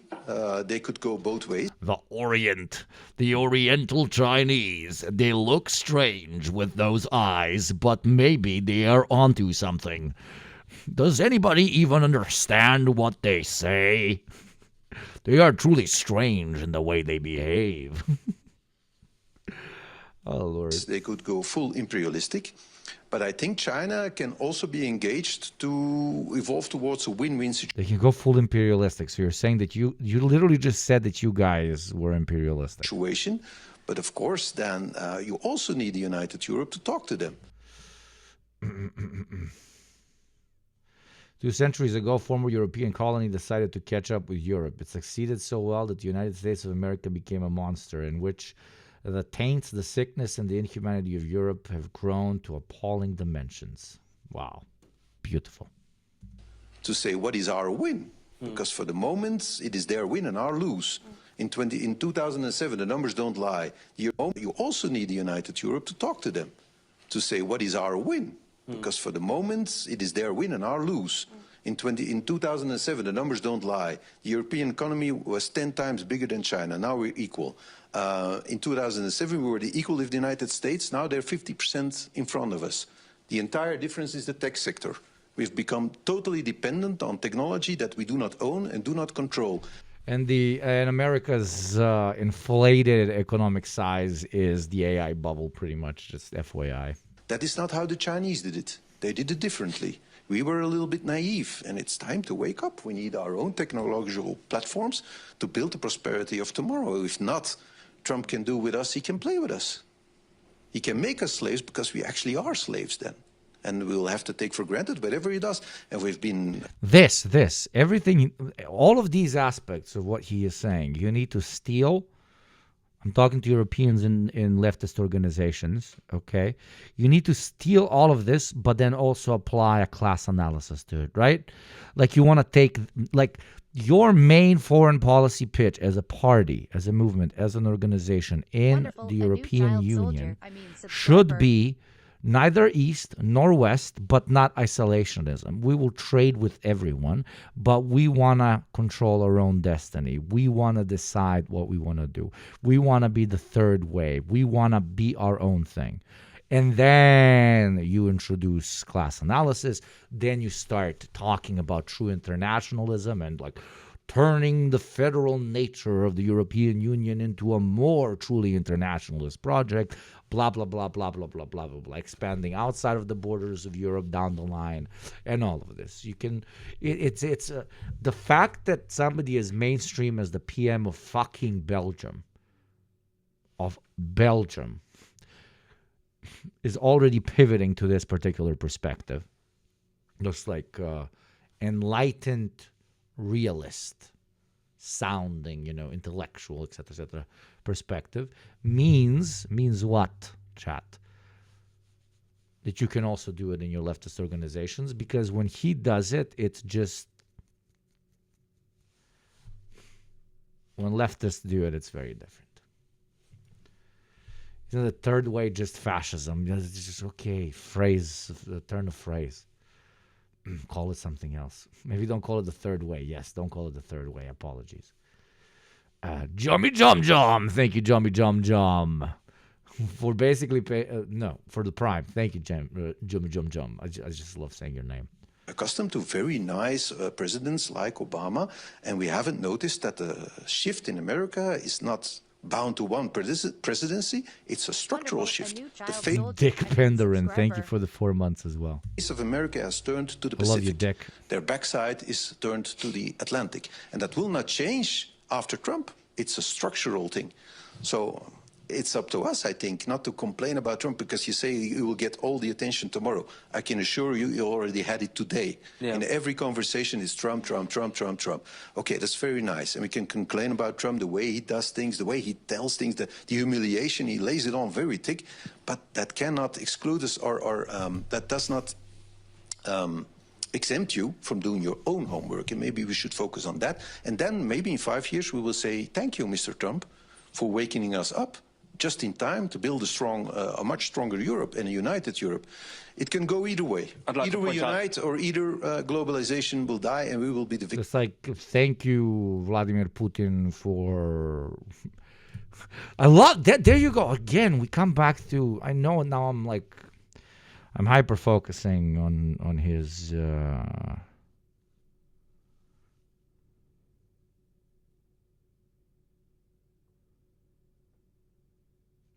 Sorry, I'm just hyper-focusing on his phrasing, but phrasing says, the phrasing that you use tells half the story most of the time. So when Americans push us around and bully us, we should listen and we should readjust, and we should even be thankful to them for bullying us, because it's waking us up to our own realities. But when it comes to, the Russians doing the same, then it is evil imperialism. Yeah. You wanted to say, I want to come to Prime Minister Plenković in a second, but quick one. Maybe two remarks on my side. I fully agree with the Prime Minister. One of the striking fact for me, and I went to university in the US. This is a country I deeply feel for. I'm struck by the weakness of U.S. institutions at the moment. Mm-hmm. It is striking. We thought that this was, the strongest democracy with strong checks and balances. Right now when I'm talking to... Do you think she actually believes what she's saying?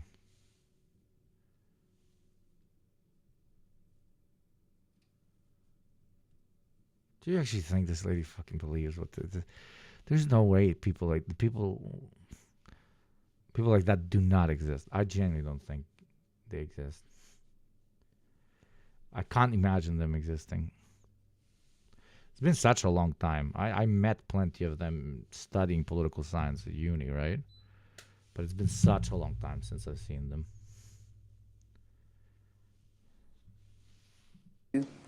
Anyways, speaking of surreal things, you know what would be surreal?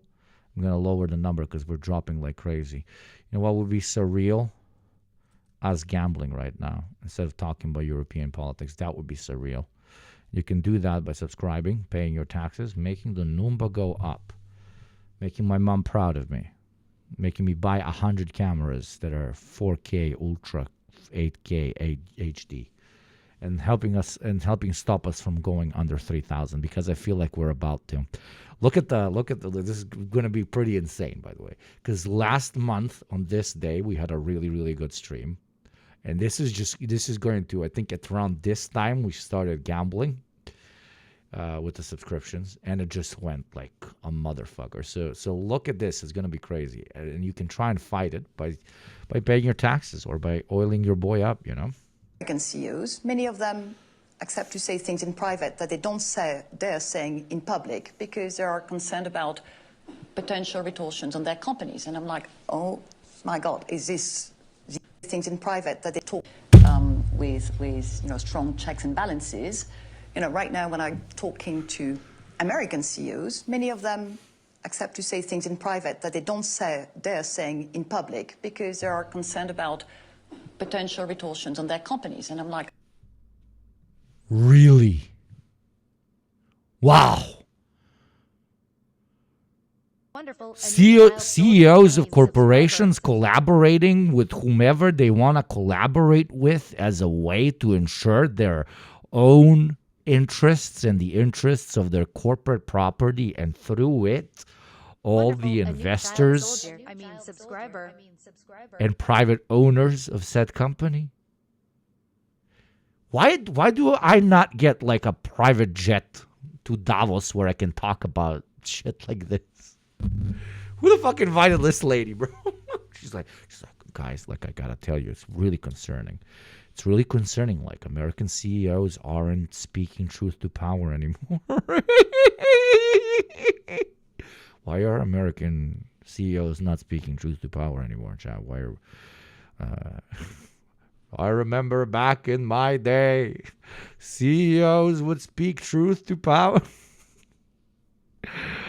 Thank you very much, Left on Main, as always, for paying your taxes. And thank you, Gay Lennon, you beautiful motherfucker. Thank you both for your developing world taxes, reminding all the first world chatters that it is developing world chatters that actually matter when it comes to dinero on the table.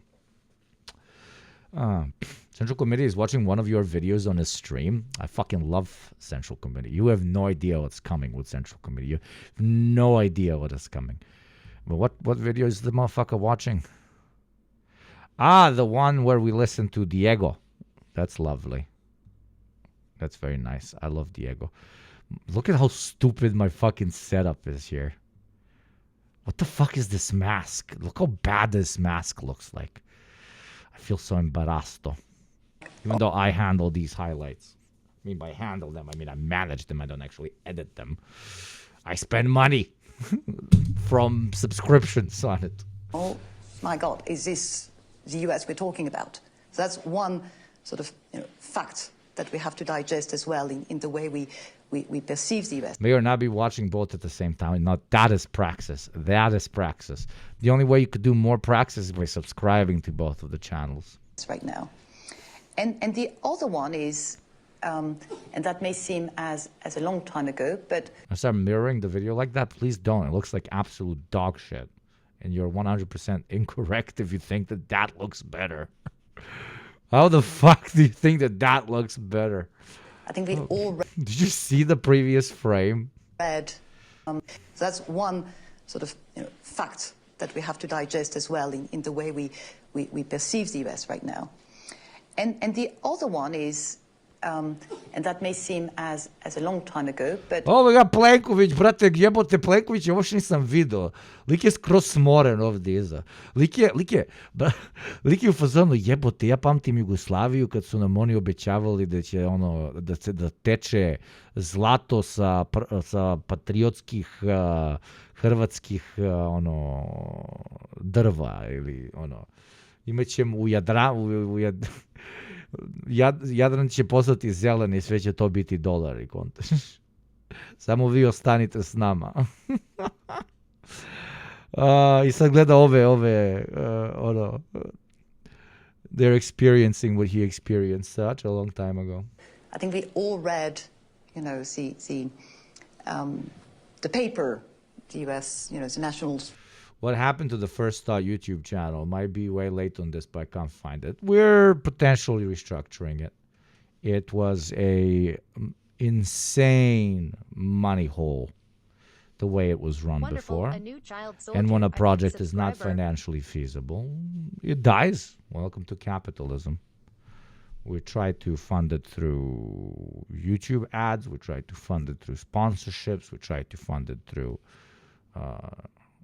ways that this beautiful Twitch channel is funded by, the subscribers. It didn't work. And now we'll probably reformat it into a completely different type of channel. Utilize the 130 or something thousand subs. And take it from there. I don't know if it will work or if it will not work. But yeah, that model proved to be very inefficient. Anbut, thank you for the subi. Welcome to the community, my friend. Strategy that was shared. And the terms... That's the problem with leftist media in general, especially when you're trying to build something bigger, which me and the boys and also me independently am constantly trying to do. I can't just find an investor the way right-wing media can. Like, I could if I was doing the same thing but right-wing, and I tell somebody I can make you a 500,000 subscriber channel covering the news, just give me 3 years and give me, I don't know, $800,000, I could do it in a year. I do it in, I could make you give me $1 million, I will make you a 500,000 subscriber channel in 8 months. I'll hire a whole team. That shit will start race riots every Tuesday and Wednesday. But when you're actually doing principled politics, leftist politics, you got to do shill sections every 2 fucking hours and beg your audience to give you money, making you look like a fucking internet homeless person. But it is what it is. I will very gladly swallow my pride in order to be able to afford to do what I do. And also live a very comfortable life doing it. Don't get me fucking wrong. I'm living a very fucking comfortable life. Look at this fucking vest. Look at this shirt. Look at the room behind me. I'm living a very comfortable life. Don't get me wrong. But I'm also not a fucking schmuck that will, just completely annihilate his own personal economic stability and that of his family in order to launch 12 channels. No, I will launch another channel and another channel and another project and another project when it is financially sustainable for me to also, in parallel, live a pretty decent life. I don't think there's anything hypocritical about that. I don't think there's anything like whatever. I'm trying to be as transparent as possible, right? I like living in my own apartment. I like driving a nice car. I like buying some okay clothes from time to time. I like drinking good vodka instead of shit vodka. I absolutely do. And I will try to be able to afford that for the rest of my life because poverty is not socialism. But everything above that, I can promise you that I will reinvest in doing socialist propaganda for as long as I draw breath. And those two things can exist at the same time. Okay, let's continue. Which Europe... No worries, Cuphead. Were described. I mean, was described. It's not, it's not a description of an ally or a friend, huh? And so it is. Yeah. It is the queen of cliches, bro. Oh, Lord. Okay, I want to see all the Macron shit, bro. I want to see all the Macron. Troops arriving. I want to see the Macron speech and stuff like that. In Greenland, the Danish military just posting these images that were showing it up to 25% between him and an ally. The Prime Minister of Norway, Jonas Gahr. No, not this video. What the hell? I apologize, chat. We have to fix prosperity in democracies. I mean, it doesn't make sense to have tariffs and be divided, and even to threaten now with additional... Okay, no, wait. I know 80% of you fucking hate when I do this, but wait, I gotta do... Drinkers in chat will relate, okay? Drinkers and just unhinged people in chat will relate. Wait. Afters, music...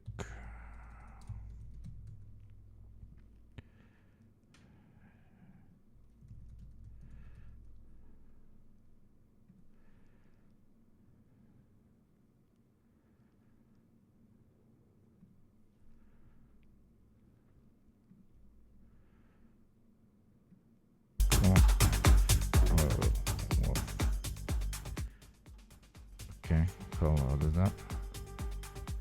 Okay. And then, wait, 1 second.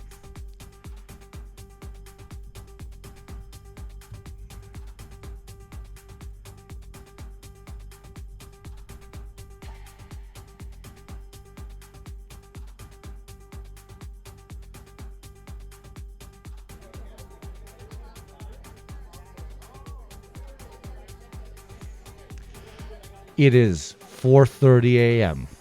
You met a random finance bro in the club. You are now at a random person's kitchen counter. He is doing lines in front of you, and then he starts saying, while music blasts in the background. We have to fix prosperity in democracies. I mean, it doesn't make sense to have tariffs and be divided, and even to threaten now with additional tariffs. We can use the crazy thing is that we can be put in a situation to use the anti-coercion mechanism for the very. I know for a fact that in my community, built by the fucking greatest grass touchers on this fucking platform that are left wing, that you've definitely had an experience like this. The president also posted a message.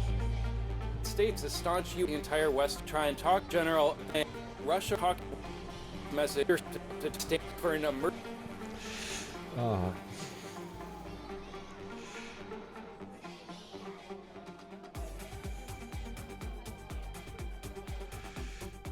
Shut up. Message from the French President Emmanuel Macron. Even I arrive here. My whole exchange here, goddamn. There you go. There you go. There you go. The damn glass is cornered after you've been trying to leave for over 2 hours. Right. And you're just like, how do I get home? Can you please stop talking? Can you please just order a cab, dude? Oh, yeah.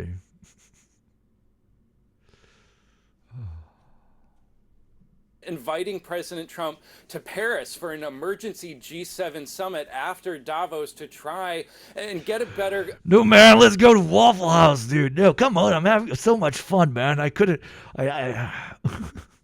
didn't really, connect to anyone for the past year. I can tell you all about it, but, let's just go to Waffle House, dude. Understanding... You want a bump, dude? You want a bump? You seem pretty tired, dude. No, don't go home, dude. You want a bump, dude? Dude, no, just take a bump, dude. Don't go home, dude. What the fuck, man? The party's just getting started, dude. But we were having such an interesting conversation, bro. Come on, bro. Dude, you've just been talking to me about the World Economic Forum for 2 hours. It was not an interesting conversation, Mr. Macron. The president is trying to do here. And those remarks from Macron earlier today were really kind of remarkable. He's talking about a shift towards a world without rules, where international law is trampled underfoot, talking about imperial ambitions. He's not talking necessarily about Russia or China here. He's talking about the United States, a staunch U.S. ally, which I think just gives you a sense of this moment that the president seems to have brought the entire Western alliance to. Now, Macron is not the only leader that has been messaging with Trump to try and talk about this. Not the president of the United States of America, leading to its inevitable conclusion of cannibalizing its allies as a means to prolong its existence as a unipolar state. Da-dum-dum-da-dum. The president also posted a message from Mark Rutte, the Secretary General of NATO, who has spent the entire last year trying to cultivate President Trump. What Rutte said is that he was going to spend his time at Davos talking about President Trump's foreign policy. Do you think Brigitte chose those glasses for him? Yeah, she loves dressing up her son. Policy accomplishments, really kind of a sycophantic message, and saying that he was committed to finding a way forward on Greenland. Now, it doesn't seem as any of this is having much of an effect on President Trump. He was out yesterday talking about Greenland, really sort of hardened in his position. He does say that he's committed to a meeting with various parties in Davos to just lead. Third overnight shared a text message from the French President Emmanuel Macron that said in part, and I'm quoting him now, "I do not understand what you are doing on Greenland," end quote. What do you make of this latest text message now released by the president, President Trump, and the president of France? Yeah. Well, first off, President of France can't be very happy that President Trump is sharing his text messages publicly. But that being said, I think President Macron was saying it very genuinely. Talking to Europeans here in Davos and earlier this past 10 days or so in Brussels and in London. Don't you also love the professionalism collapse? You know what professionalism collapse is? It's when you have an image that people in power are like 20 times more sophisticated than you, 20 times more professional than you. So, you know, when you think that, that motivates you to remain, you know, more stable, more chill, like think that everything is going according to plan. And then, I don't know, there's a leak of a group chat where they're planning to bomb Yemen. You're like, what?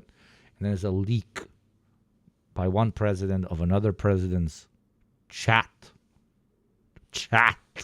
in which one president is chatting to the other one about how they were super based in Syria, Venezuela, and how they're going to be super based in Iran, but how it's not very based to do Greenland. Doesn't that like completely crush your idea that the adults are in charge? The adults are texting about entire countries, tens upon tens of millions of people, and their fates. Their fates, sorry. As a, you know, a fucking clown emoji, clown emoji, clown emoji.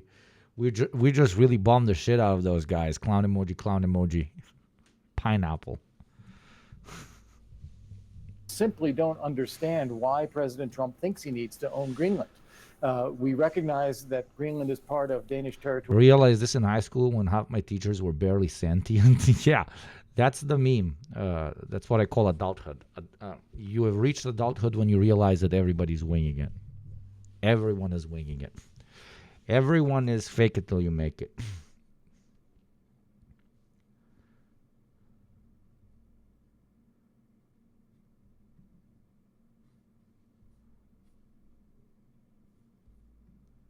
By treaty. Denmark recognizes that the U.S. has the right to put any military facilities on Greenland that we feel that we need to. We have that agreement with them. And Europeans are prepared to help. They're prepared to provide host nation support, to provide some additional forces or some additional capabilities. So everyone is ready to work with the United States, and yet President Trump is insisting on owning it without having defined specifically what it is that he needs to do. Ambassador, let me play for you and for our viewers out there what President Macron of France said this morning. Listen to this. And conflict has become normalized, hybrid, expanding into new domains, space, digital, information, cyber. Everything is computer. Trade, and so on. It's as well a shift towards a world without rules, where international law is trampled underfoot. How concerning are his comments, you think? Well, I think he is showing that he is very concerned, and we've heard comments from President Trump and from Stephen Miller talking about spheres of influence, talking about how there are no laws. It is the law of the powerful, the iron law of force that decides everything. Oh, it hasn't been until yesterday, my French friends, huh? Isn't that funny? Isn't it funny that the world becomes an incredibly violent place only when the violence is directed at you? I know this is a cliche thing that I'm saying right now, but the Europeans are just very much so saying it in the open at this point, my friends. Oh, God. Bro, until yesterday, it was like so peaceful on planet Earth. It was so fucking chill. But now they're doing it to us, bro. That's kind of low-key fucked up, bro. That is very, very concerning to Europeans who have built a relationship of trust with the United States, and where the U.S. has invested for decades in building the largest, freest, most democratic, most prosperous, secure space in the world, this transatlantic area, which is allied with the United States. So to be tearing all that up and saying, no, it's just the rule of those who are strongest, that is very, very concerning to Europe. Yeah, it wasn't the rule of those who were strongest when we were on Team Strongest, but now it's very concerning to us because people are questioning whether we are on Team Strongest. One European official says the NATO Secretary General Mark Europeans just truly cannot imagine being treated like the rest of the world is treated by them. Rutte, a Trump confidant, seems Beautifully put. convinced the deal is possible to give the president an off-ramp. Do you believe there is a feasible off-ramp right now for President Trump? Well, if he wants it, yes, there is. President Trump has identified two issues that he says are important. One of them is security in the Arctic, and only the U.S. can provide that, and the U.S. needs to have unfettered access and do what it needs to do. That can be done already under the 1951 treaty. Yes, but he doesn't want that. He wants an American flag there, Jesus Christ. He wants to see it on the map. He wants to open Google Maps, and when you write United States of America, he wants Greenland to like light up, okay? He wants a Gulf of America. He wants American Greenland, okay? What are they going to call it? Fryland. He wants mega malls opened on top of the glaciers. He wants Americans to be able to fly out and then, you know, literally land on a beautiful mega mall. Across the street, there is a Trump Tower, you know, low-key beautiful. Denmark. The second thing he identified... Can somebody send me that AI video they generated about what they want Greenland to look like? And it's just like AI-generated videos of the shittiest aspects of American infrastructure. You know, like the, you know, what 88% of America looks like, just, you know, juxtaposed on a very cold place, which in this case is Greenland. Is access to mineral resources in Greenland. Again, there is no obstacle to U.S. Strip malls everywhere, brothers. access to mineral resources. There will be a McDonald's and a gas station at every corner, brothers. In Greenland, other than the ice sheet that covers the island. So it is expensive and difficult, but there's no other impediment, legal or political or otherwise. So if we come up with a formula that... He's using Greenland as a pretense to surround Canada and then annex them.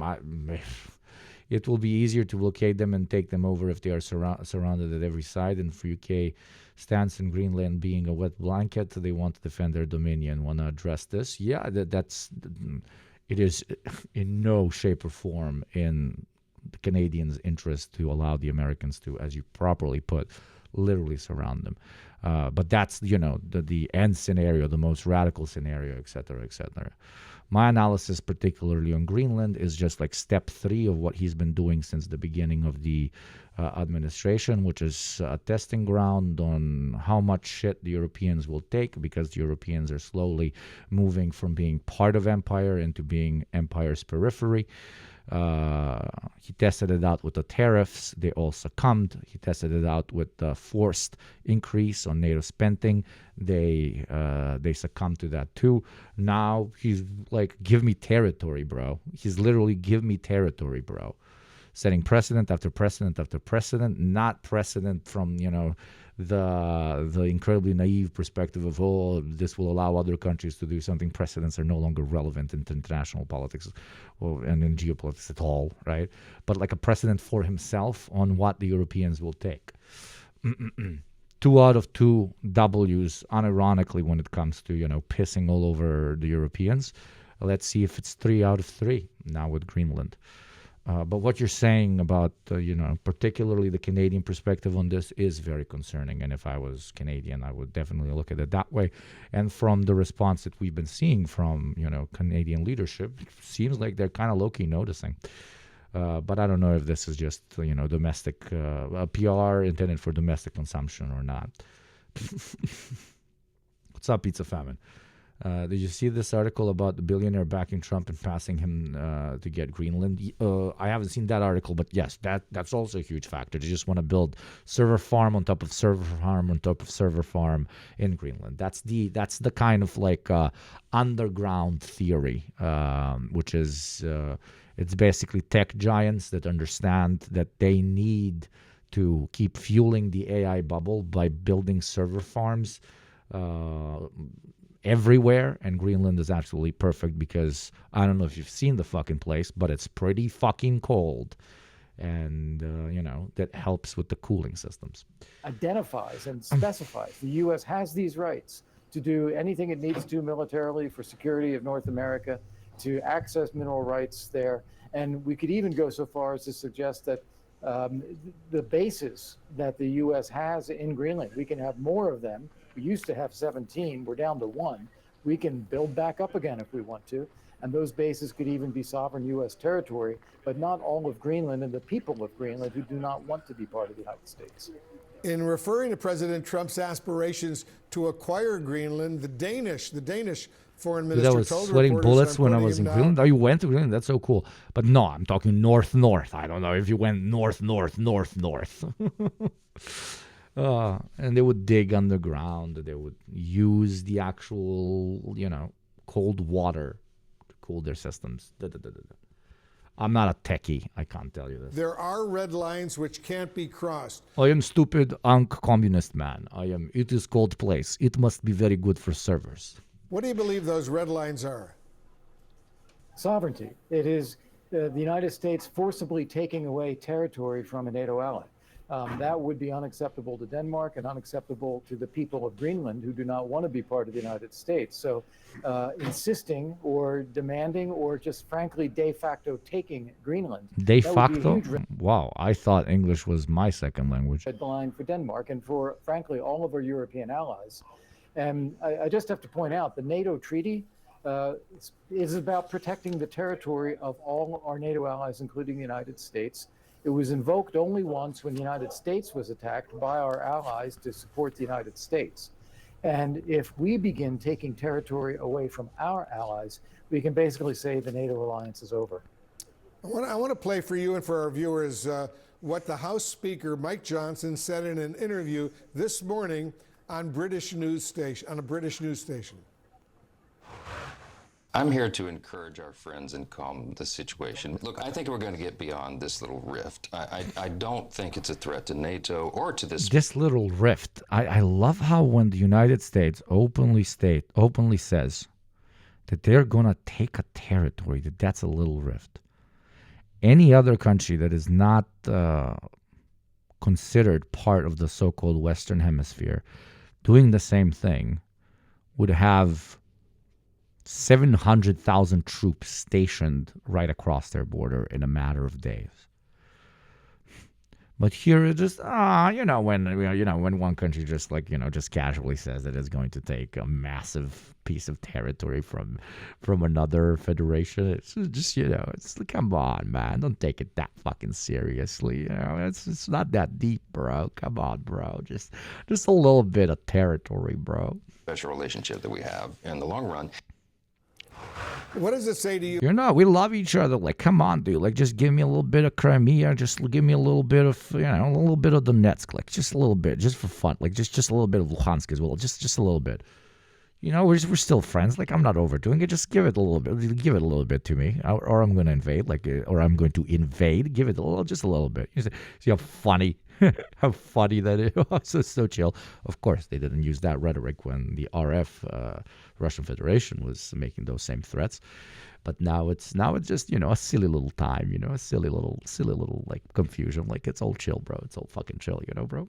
Ambassador, that Speaker Johnson is trying to calm the waters and is playing down the fears over President Trump's What's a little Crimea between neighbors? What's a little Greenland between neighbors, bro? Like, come on. possible actions in Greenland. Hitler will definitely stop in the Sudetenland. Who amongst us hasn't taken a little bit of territory? Come on, guys. We're all friends here, okay? What's a little bit of territory between friends? Look, I think that he's right to try to do that we don't want to see Europe retaliate against the United States. These tariffs were announced. Let's hope that they're not implemented. Let's see how the U.S. and Danish delegations meet. Give me a taste. Come on, can I have a little bit of land? Pull us a little bit of land. Pull us up. And discuss. Remember, the Danish foreign minister and Greenlandic foreign minister met with Secretary of State Rubio and Vice President Vance. Let's see very fresh. They agreed to set up a high. Let's see very fresh European coverage of this. Greenland, dominating the World Economic Forum in Switzerland. Whoa, fucking leftist audio and Deutsche Welle, bro. Jesus. Where the U.S. president is expected to arrive in the coming hours. Ahead of the... Come on, dude. What the fuck? I have a better setup and I'm a Twitch streamer. What the hell? the annual meeting of global leaders, he was asked... This is an AI-generated fucking news host, dude. The Germans are ahead of their time, man. To arrive in the coming hours. Deutsche Welle, absolutely. I love the Deutsche Perspektive, which is always we are so sorry. Ahead of the annual meeting of global leaders, he was asked how far he was willing to go to acquire the Danish territory, to which Trump replied, "You'll find out." Reminder, we are hitting 2 hours and 30 minutes to pay your taxes. Subscribe to the show individually or oil me up as a way to get closer to Gamba. And when we do, we get to, guess what? We get to Gamba, which is always exceptionally fun.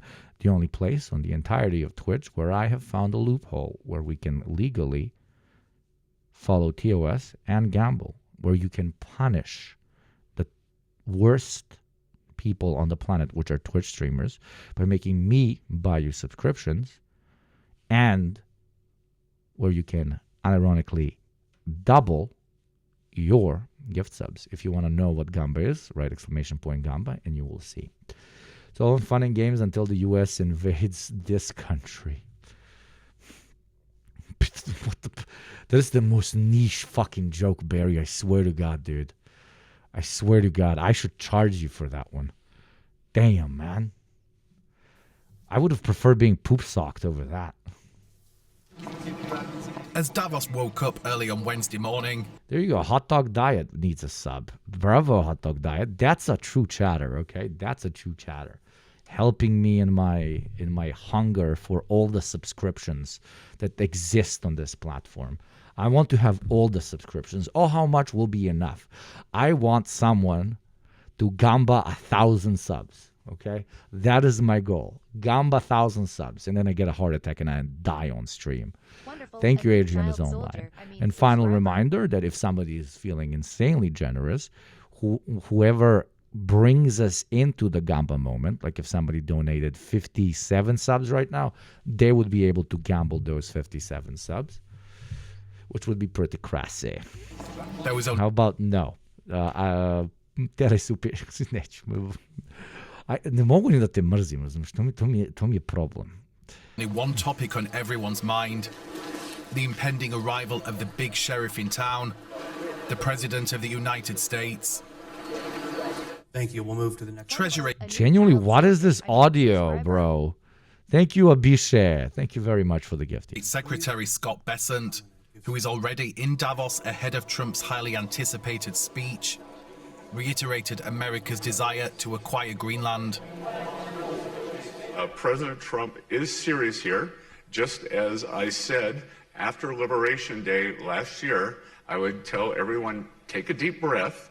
Do not have this reflexive anger that we've seen, and the reflexive anger. What reflexive anger? You told the Europeans you're about to take their territory, and they were like, oh, please don't. And that to the current American administration is too much. Bitterness. Why don't they sit down, wait for President Trump to get here and listen to his argument? Because I think they're going to be persuaded. Bro, don't you have a wedding to pay for? Yeah, why do you think I'm shilling so hard? Like a DJ costs like 2,000 subscriptions or something. A band costs like 3,000 subscriptions. President Emmanuel Macron. Subscribe so that you can pay for Hugo's wedding. And EU Chief Ursula von or ammunition to shoot in the sky during the wedding. der Leyen did gently push back against Trump's territorial claims while speaking at the Economic Forum on Tuesday. But one of the US president's strongest critics and political adversaries, California Governor Gavin Newsom, accused leaders of capitulating. That was kind of based, I have to agree. My liberal sentimentalities have been proverbially jerked off by his statements. For those of you who haven't seen them, he basically says, why is everyone a coward, bro? Why is everyone a coward, dude? To Donald Trump. I can't take this complicity. People rolling over. I should have brought a bunch of knee pads for all the world leaders. A Bunch of knee pads. Holy shit. I mean, They sucky. He just said they sucky. handing out crowns and I mean, this is pathetic. Nobel Prizes that are being given away. I mean, it's just pathetic. And I hope people understand how pathetic they look on the world stage. I mean, at least from an American perspective, it's embarrassing. The US president is due to arrive in Switzerland several hours late, after Air Force One was forced to return to Joint Base Andrews after what was described as a small electrical issue. As European leaders and the world brace for what could be a consequential speech, rewriting decades of global alliances. If I gift enough subs, can I have my face portrait in the foreground of the wedding? Like a small one, yes. For 5,000 subs, I'll put your picture on my wedding. Maida Rouge joins us from the European Council on Foreign Relations. Thank you, Hawkinson. And no, fuck you. Don't do that, my friend. Okay, Newsom warns European leaders don't take it lying Thank you. down. Besant, as we heard there, said deep breaths. How should officials be reacting to Trump's plans to seize Greenland? First of all, thank you for having me. I think they're sort of, how should they or how have they been as combining these two advices. 1 year into Donald Trump's second term, I think European leaders have learned the hard way that just flattery and persuasion doesn't work with President Trump, and that you need to show strength and push back. On the other hand, just talking tough without using actual leverage does not work either. So you have to show pushback and combine it, obviously, with dialogue, which is, I think, what in between Incredible. Unified statements that EU leaders have issued on Greenland, some of the sort of political unity that has been shown Motherfucker! behind, standing behind Denmark. And his name was Hassan's poop sock, but I was like, they've been subscribed for how long? For over 3 months. Stronger NATO. I was like, no way the poop sock guy is gonna send me a poop. Yeah, but your butties with the jeben.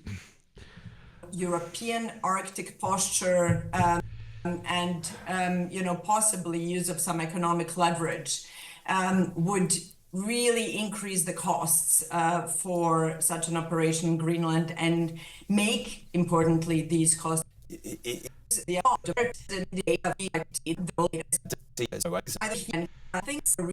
just talking head shit. Okay. Deutsche Welle. Very hick budget. Very hick budget.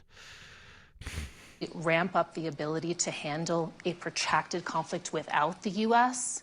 What is the plan B if Motherfucker, you will be fighting the U.S. Oh my God. diplomacy fails? I understand your question, but I would like to assure you that our Polish independence and sovereignty is very strong. The first, I believe in Polish soldiers, of course, in our history and our readiness to fight with everyone who would like to invade Poland. Polish Eagles, rise up! Of NATO, but we also believe in diplomacy. It's natural in NATO, our cooperation with NATO, with European Union. Diplomacy is, of course, the part of the security guarantees.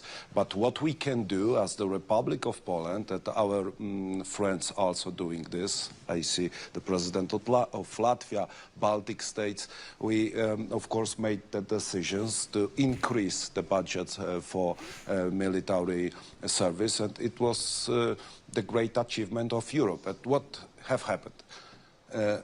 In Hague, Donald Trump pushed Europeans to increase the military service cost and GDP. Also, great European success of a foreign power coming and telling you, spend more money on guns you're going to buy from me.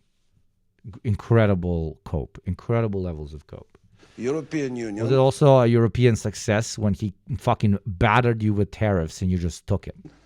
Need Donald Trump to be pushed by him to increase this budget. It's not good way, and many countries inside Europe still haven't done this. So, you know, we have big problem about the feeling for our security and responsibility for secure European Union. I'm going to get to you in just a second, Mr. Secretary General, of course. But Can I President add Stubb, something? I'd like to ask you first. Do you see this sense of urgency for a Plan B among your European partners? Is there the need for that? And who should lead the charge? Because, I mean, it's a bit unfair. We're sitting here on the panel with Finland and Poland. You know, you are really doing a lot when 12th grade Lithuanian here, all my classmates got drafted, Jesus Christ. it comes to defense, especially Finland. You have Yes, this comprehensive approach to defense in your country. Are your partners, are they experiencing the urgency? Who needs to come up with the Plan B and lead the charge? Well, I mean, two answers. First is a direct answer to the question of this panel: can Europe defend itself? My answer is unequivocally yes. Without the Americans? Without the Americans, I mean... How? Well, look... But you're relying on them for these key elements. How would you do it at scale and at duration and at intensity? With an assumption that the United States would cut off completely any kind of work. Yeah. Well, if we look at the defense composure of Europe by and large, and a country like Finland, so how do we do it? We have conscription. 1 million have done it. We can mobilize 280,000 soldiers within weeks. We have 62 F-18s. Your next question is going to be, do they fly without Americans? No, they don't. But do we trust that they will continue to fly because it's in the interest of America to do so? Yes. We just bought 64 F-35s. We have the biggest artillery in Europe together with Poland. We have long-range missiles, land, sea, and air. We don't have this because we're worried about Stockholm, right?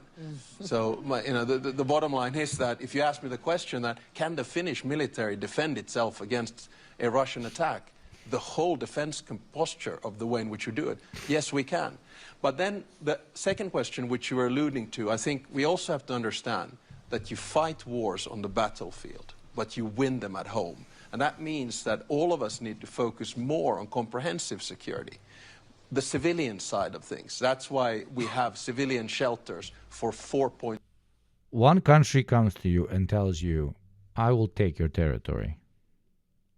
You turn around and you say, this other country is really scary.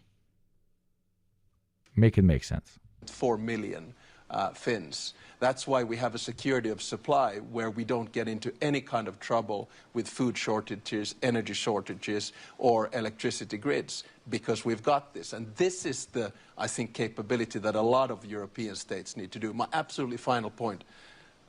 It's all good and well to talk about percentages, but just remember, you don't fight wars with percentages. You fight wars with capabilities, and those you just need to have in stock. Do European NATO allies need to think more about having capabilities that overlap with the United States? Well, this is what? To hedge their bets. The NATO is... Uh-huh, but no, the United States can always pull out. What? Okay, if we want to go down the route of European federalism and you know, being a huzzah European patriot, if you want true European defense capabilities, you must develop them independent of the United States of America, because for as long as you rely in any shape or form, be it your Air Force, be it your standard army, be it your Navy, be it, most importantly, your military logistics, as long as you rely on some sort of unstable ally, which the United States of America currently is, you never have true sovereignty. You never have true independence when it comes to your capacity for military defense. And it is incredible that there is no such pitch in the European Union as a whole when they're seeing the way the United States of America is behaving.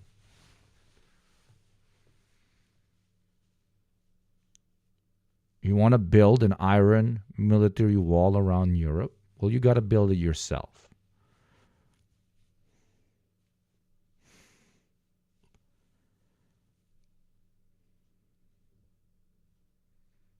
If large parts of that wall are built by Americans and can only be manned by Americans, you rely on them. What's the point of sovereignty, be it European or of any independent European state or any country on planet Earth? To be able to protect yourself no matter what, and to be able to govern yourself whatever way you want to, based on the decision of your citizenry and your executive body of state. Do you have sovereignty if you cannot do any of that without the assistance of an outside party? No, you do not. End of conversation. No, you do not. No, you do not. No, you do not.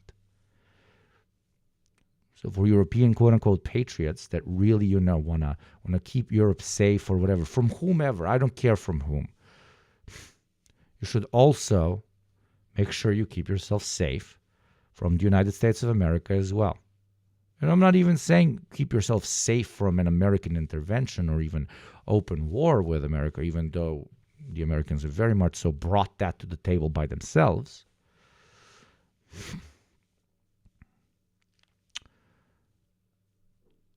I'm saying independence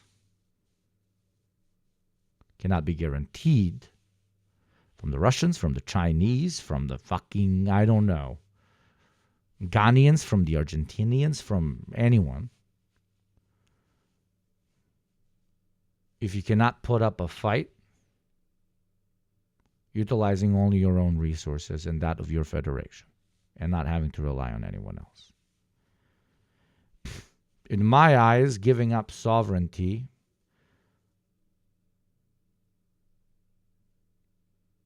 because somebody put a gun on your head, or giving up sovereignty because somebody put an economic gun on your head, tariffs, 5% increase on NATO and so on, give us Greenland and so on, is the same. You're giving up sovereignty, you're giving up territory, you're giving up resources, you're giving up so many things.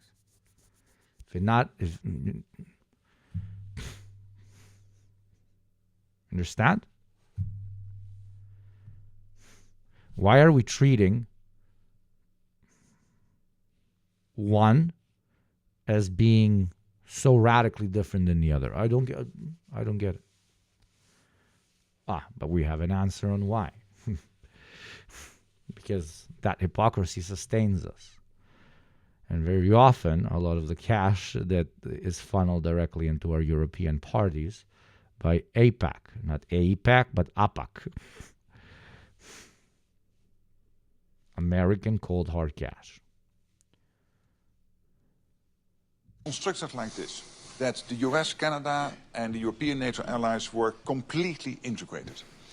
It doesn't mean that there is the US coming to the rescue of Europe or Europe coming to the rescue of the United States. We are working completely integrated.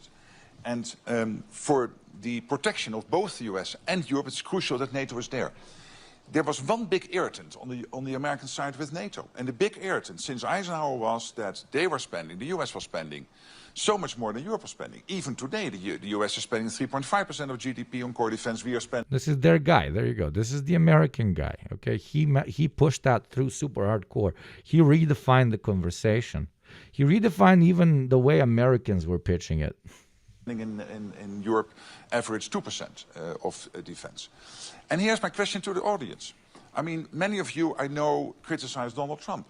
But do you really think that without Donald Trump, 8 big economies in Europe, including Spain and Italy and Belgium, Canada, by the way, also outside Europe, would have come to 2% in 2025 when they were only on 1.5% at the beginning of the year? No way. Without Donald Trump, this would never have happened. They're all on 2% now. Do you really think that in the summit in The Hague, as already Alex was saying, sorry, the president of Finland was saying, that we would come to an overall defense spending of 5%, including 3.5% in core defense, if President Trump would not have been re-elected as president of the United States? No way. It would never have happened.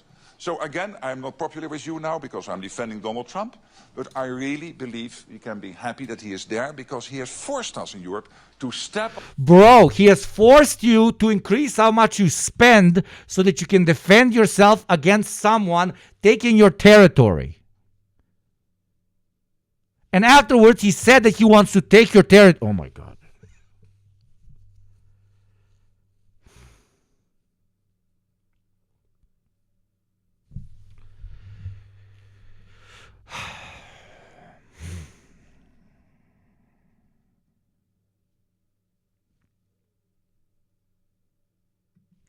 I'm sending you to Freda so that you uncuck yourself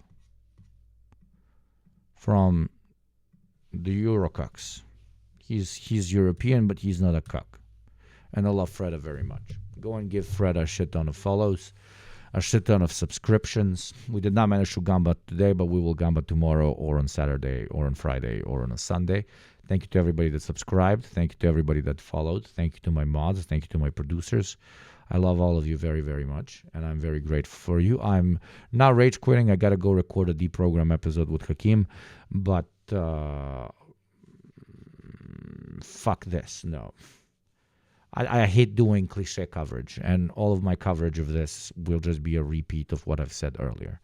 And that is that the Europeans, unless they wake up to the fact that they have to hold their own ball sacks for a fucking minute, they will get castrated. It's time. It's time for a European, class-conscious, anti-imperialist, neutral political pitch. And unless Europeans do it now, they're never going to do it. Thank you very much, everyone. I love you very much. I'm grateful for your time. Follow me on all the socials, blah, blah, blah, all the cliches. And see you very soon. Thank you. And u pičku materinu.